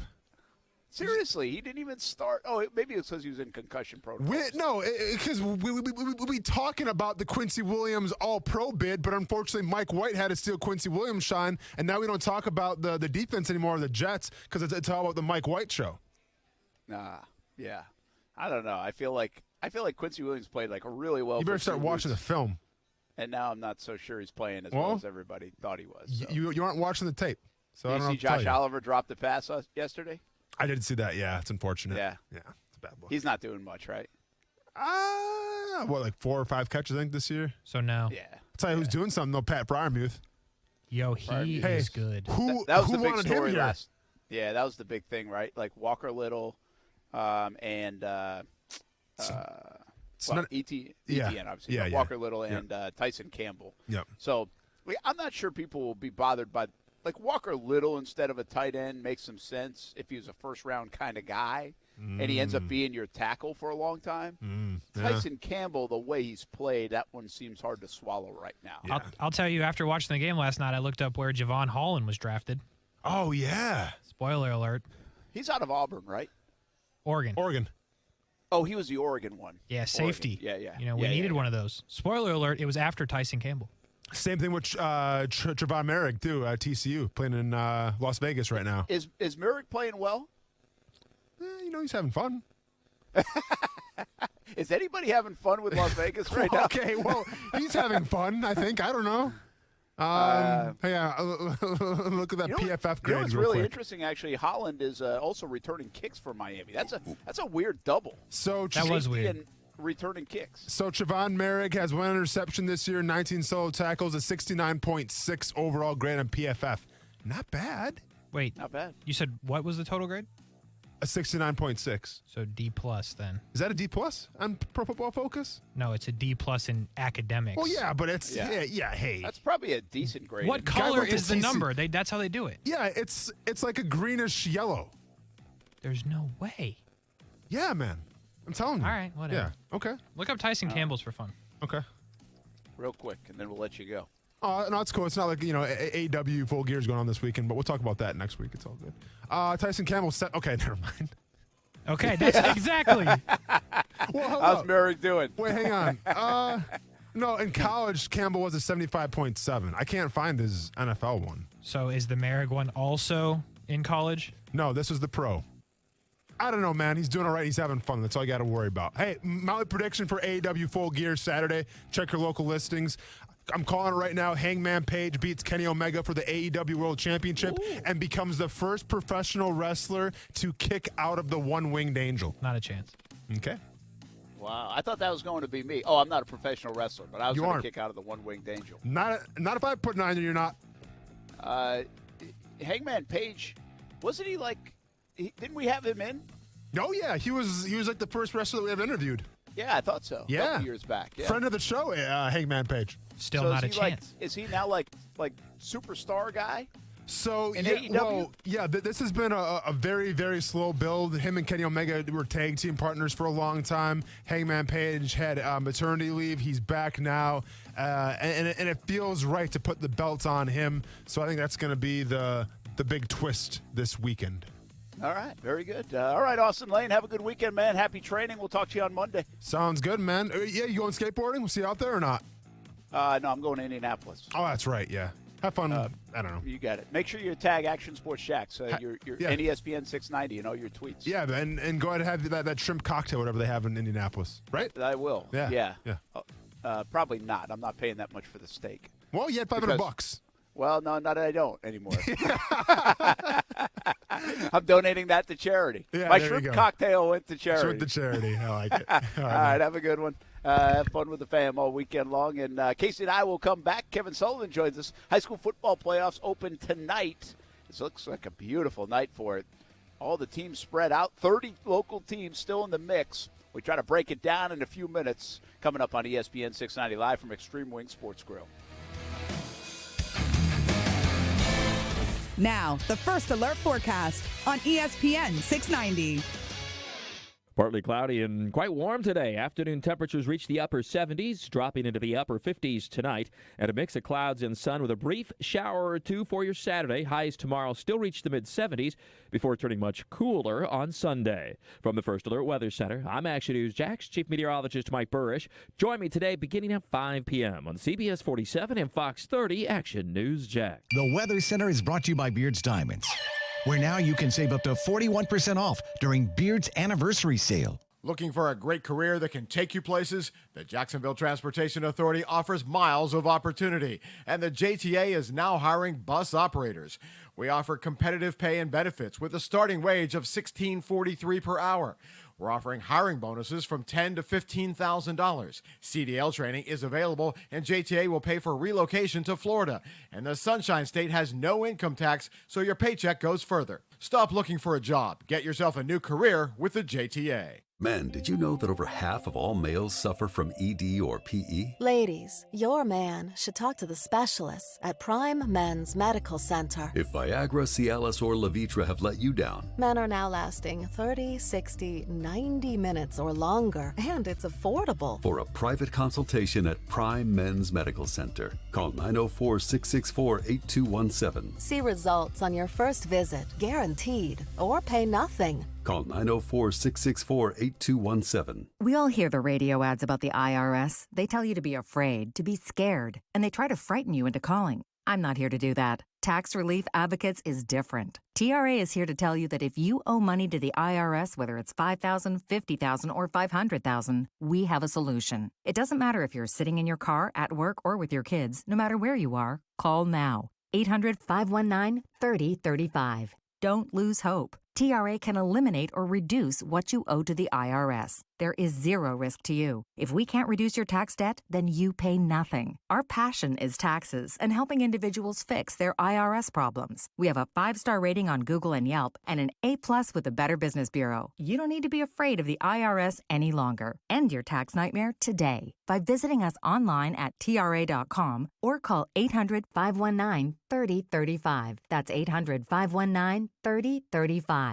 Tax Relief Advocates. Real solutions for real people. Diabetes, high blood pressure, anxiety meds, everyone's on them. If you're a 50-year-old male, maybe a bit porky, and you may even have type 2 diabetes, $1 million of term insurance may only cost you about $200 a month. Call Term Provider. Speak with Big Lou at 800-333-1750. Big Lou will find a term life policy for you even if you have type 2 diabetes, are overweight, or have high blood pressure. Term Provider has helped thousands of people like you who think they can't afford term life insurance. To buy $1 million of affordable term life for you, all you need to do is call Big Lou at 800-333-1750. Lou will make sure the scales are tipped in your favor. Call 800-333-1750. Big Lou will answer your call and work to fit you into a term life policy that you can afford. Remember, Big Lou's like you. He's on meds, too. Call 800-333-1750. 800-333-1750. Boss, got some bad news in the Crooks R Us newsletter. Uh-oh, what is it? The headline reads, Safe Touch Security proven to be more dangerous to crooks than ever before. Let me guess. Is it the guaranteed response? No, it's gotta be the two-way communicator, right? Actually, it's the new integrated Safe Touch Security video cameras. Great. Safe Touch up in their game again. Boss, now the homeowner gets notified on the Safe Touch app if someone even approaches their house. It just doesn't seem fair. Nowadays, getaway cars aren't even safe. Those Safe Touch systems catch everything. Well, the good news is it doesn't change a thing. We still just stick to the Crooks R Us golden rule, stay away from Safe Touch houses. Remember that and everything will be fine. Now, for a limited time, the Safe Touch Advantage plan includes free equipment and installation for new customers with an Advantage monitoring agreement. The Safe Touch doorbell camera, a $200 value, can be added for just $99. Call Safe Touch today at 888-723-8682 or go to safetouch.com. State license number EF233. I'm Rochelle Stoddard, president of Berman Brothers and Rubin Ironworks. The skills and relationships I've built through the Jacksonville Women's Business Center were essential as we succeeded in keeping all 70 of our employees on the payroll during the COVID-19 pandemic. Through the Athena PowerLink mentoring program, we had experienced professionals helping us navigate 2020. Jack's Chamber and the Women's Business Center are in our corner, making us stronger in these difficult times. For more information, please visit jackschamberfoundation.org. The NFL is on. Key, Jay, and now Max Kellerman. Here's a guy that you drafted in the first round that you think could potentially be the successor to Aaron Rodgers in the future, but could he at least be a damn backup? Keyshawn, J. Will, and Max. Weekday mornings at 6 Eastern on ESPN Radio and on ESPN2. Carlos is a good, solid veteran backup for us. Does a nice job running the ball. He's got to protect it. Obviously we turned it over one time. There was another time the ball was on the ground as well. So that's really the focus that I'm preaching. But we're totally confident, comfortable with what Carlos can do. And if he has to be a main back, he's done it in his past. He can do it here, and we're happy that we have him as well. That is Darrell Bevell, the Jaguars offensive coordinator. Listen, Carlos Hyde's fine, but he's fine. He's not great, and heck, that was costly last week. So Jaguars obviously can't function as well without James Robinson if Carlos Hyde's the main back. That's simple. Everybody knows that. Robinson's better. And it's good the Jags have confidence in Carlos Hyde, but the Jags coaching staff has more confidence in Carlos Hyde than I think anybody's ever had confidence in Carlos Hyde, the way they've talked about him and the approach to him. But he's a good enough player to be part of the mix. I just don't think you want to measure every down back at this stage of his career, especially and instead of James Robinson. But more Jags talk on the way. Jags course Sunday in Indianapolis. We'll be there with the Jags in Indy. We're headed to the Midwest tomorrow, so reports all weekend long from Indianapolis as the Jaguars take on the Colts. But tonight's a Friday night high school football night. What a night it is. It's going to be beautiful out there for some football, for some playoff football here in November. Opening week of the high school playoffs in Northeast Florida. Brent Martineau, Casey Kurtz, we're live at Extreme Wing Sports Grill and on Roosevelt Boulevard. And right now we're joined by Kevin Sullivan, our Hall of Fame coach. And, Coach, that's what it's all about. Now, buddy, this is a night, Coach, you wish you were on the sideline. Yeah, this is a first round of the playoffs. The district champions, they get to host in at least 5 through 8. But yeah, round one playoff is really exciting. And again, it's like week one to me, as far as I'm concerned. Week one of the season, we talked about many times, anything can happen, anybody can win. I think round one of the playoffs, not completely 100% anybody can win, but I think there's going to be a couple of really nice upsets tonight. Really? Obviously you got Riverside, Columbia, Baker County, Ed White. So a couple of local games featuring 2 local teams. And Columbia, Riverside. The crazy part about that game, Columbia came back and won in the fourth quarter the first time around. We already know the history. We talk about it all the time. But Riverside, I think, had 6 turnovers in that game, Coach. So, right. I feel like Riverside is probably the better team, but they got to go on the road now and get it done. Yeah, they got to go on the road, not just this week, but next week also. if they can get it done. And between you and I think that probably was a really big wake-up call for them, and they get back to paying attention to the little thing. Columbia hasn't won since that game. They're going out on a 2-game losing streak, and then open last week. Since then, they've had some injuries. I think they're going to be full strength tonight. But I think Riverside gets on them really good tonight. I think they beat them pretty handily. All right, we'll see what happens there. What else do you have here? Obviously, in 8A, you got. I'm going to head over to Bartram Trail. They got Lake Brantley and a tough one for Creekside now on the road at Apopka. Yeah, I think Bartram's got a good chance. I think they're going to be fine being at home.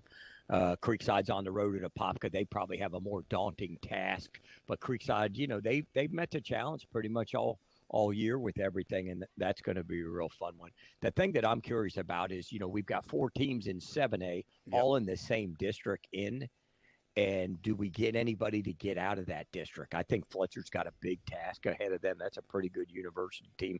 They're playing out of Orlando. I think Atlantic Coast having to travel to Niceville is going to have their hands full. Of course, Buchholz, I think, may be one of the best teams in the area after what they did to Bartram last week. But my dark horses, I think Nice might get in there and get a win tonight at Spruce Creek. I watched Spruce Creek on film earlier in the week, and I think Nice matches up real well with them.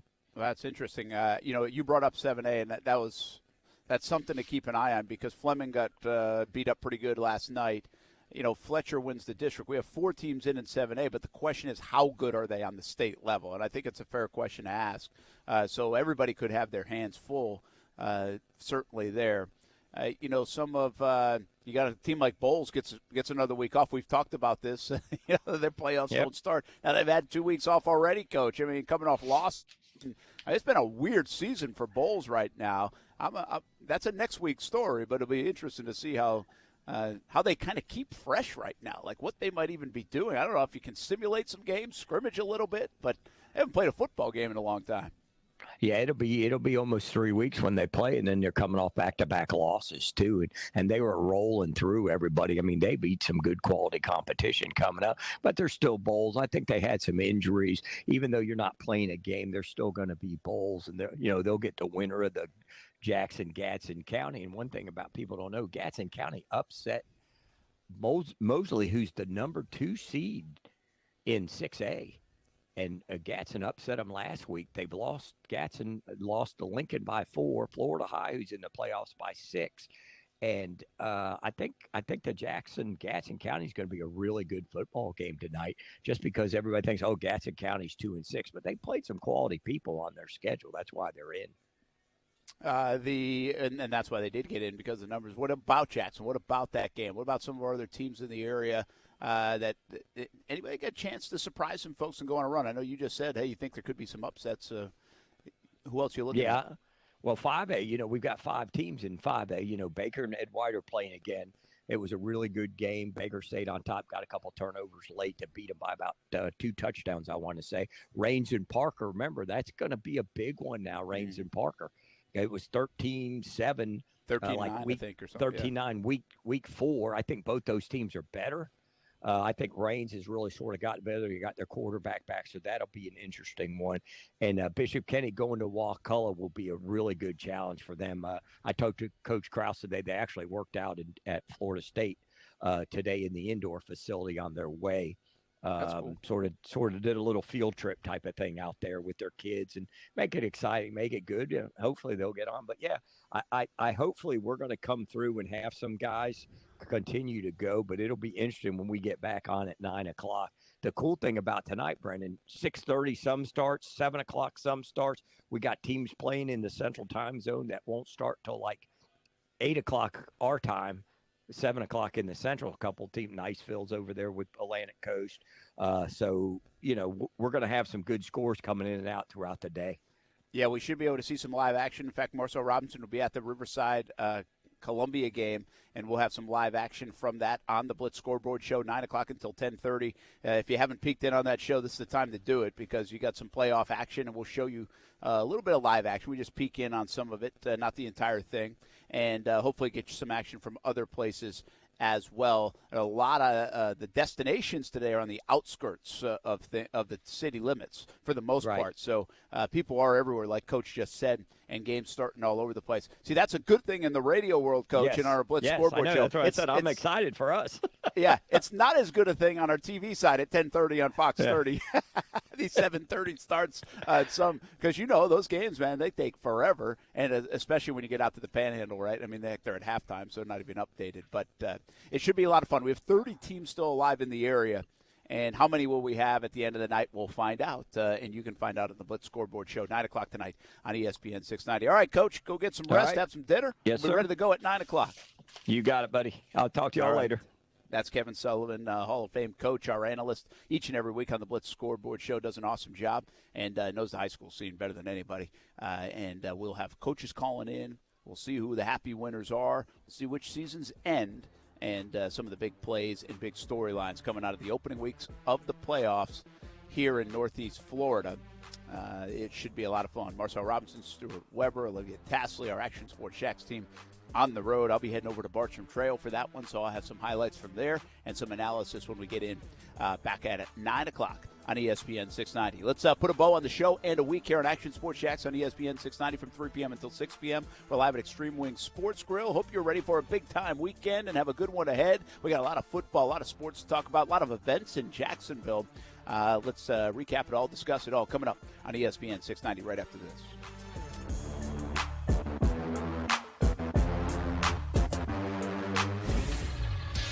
ESPN 690 Sports Center Update. We made it to Friday, Jacksonville.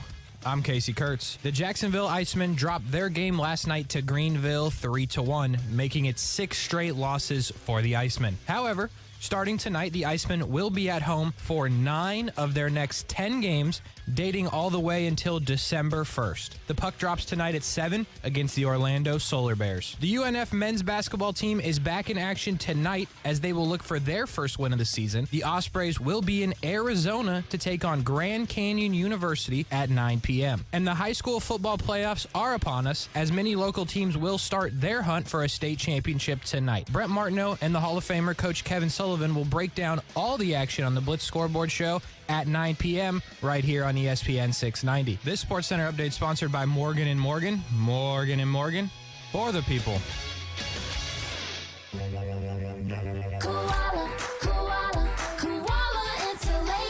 Hey, I'm Carrie. And I'm Bruce. We're the owners of Koala Insulation. Don't let the milder temperatures lull you into complacency. Fuel prices will continue to rise, as will your utility bills. Call us today and take advantage of our fall prices. We don't quote over the phone or just poke our heads up in your attic. We do a full evaluation to include attic ventilation needs as well as insulation. Give us a call at 904-679-6282 or online at koalainsulation.com.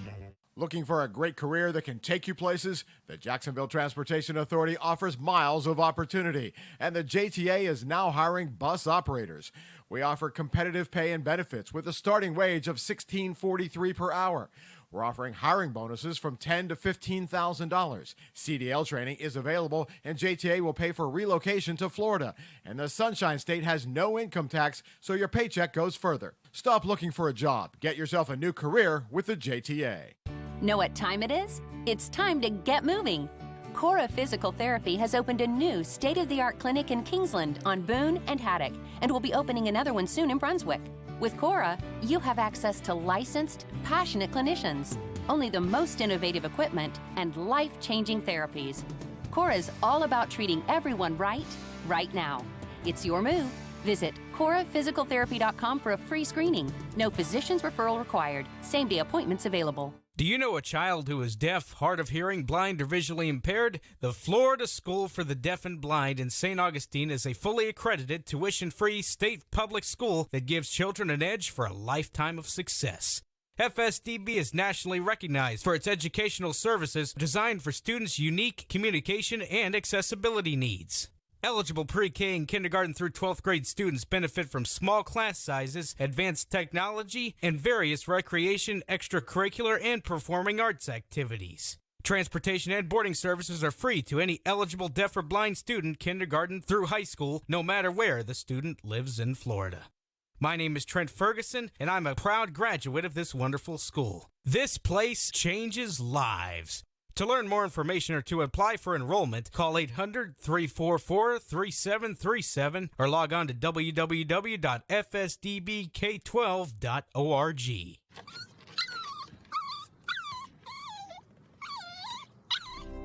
After a long day, having my dogs greet me at the door with their silly smiles and wagging tails makes me happy. I want to keep that joy with me for years to come. That's why I trust Forever Vets Animal Hospital to keep my pets healthy. Forever Vets was voted 2019's best vet in Jacksonville Magazine's Readers Poll, and it's easy to see why. The affordable wellness plans are tailored to meet all of your pet's changing needs as they grow. Open 7 days a week, Forever Vets friendly staff is available to treat you and your pet with care. They combine extended hours with online booking to allow you to give your pet quality care while accommodating your schedule. Go online to forevervets.com to find which of their 9 locations is nearest you. And don't forget their newest location in Bartram Market. Forever Vets Animal Hospital, keeping your pets happy and healthy forever.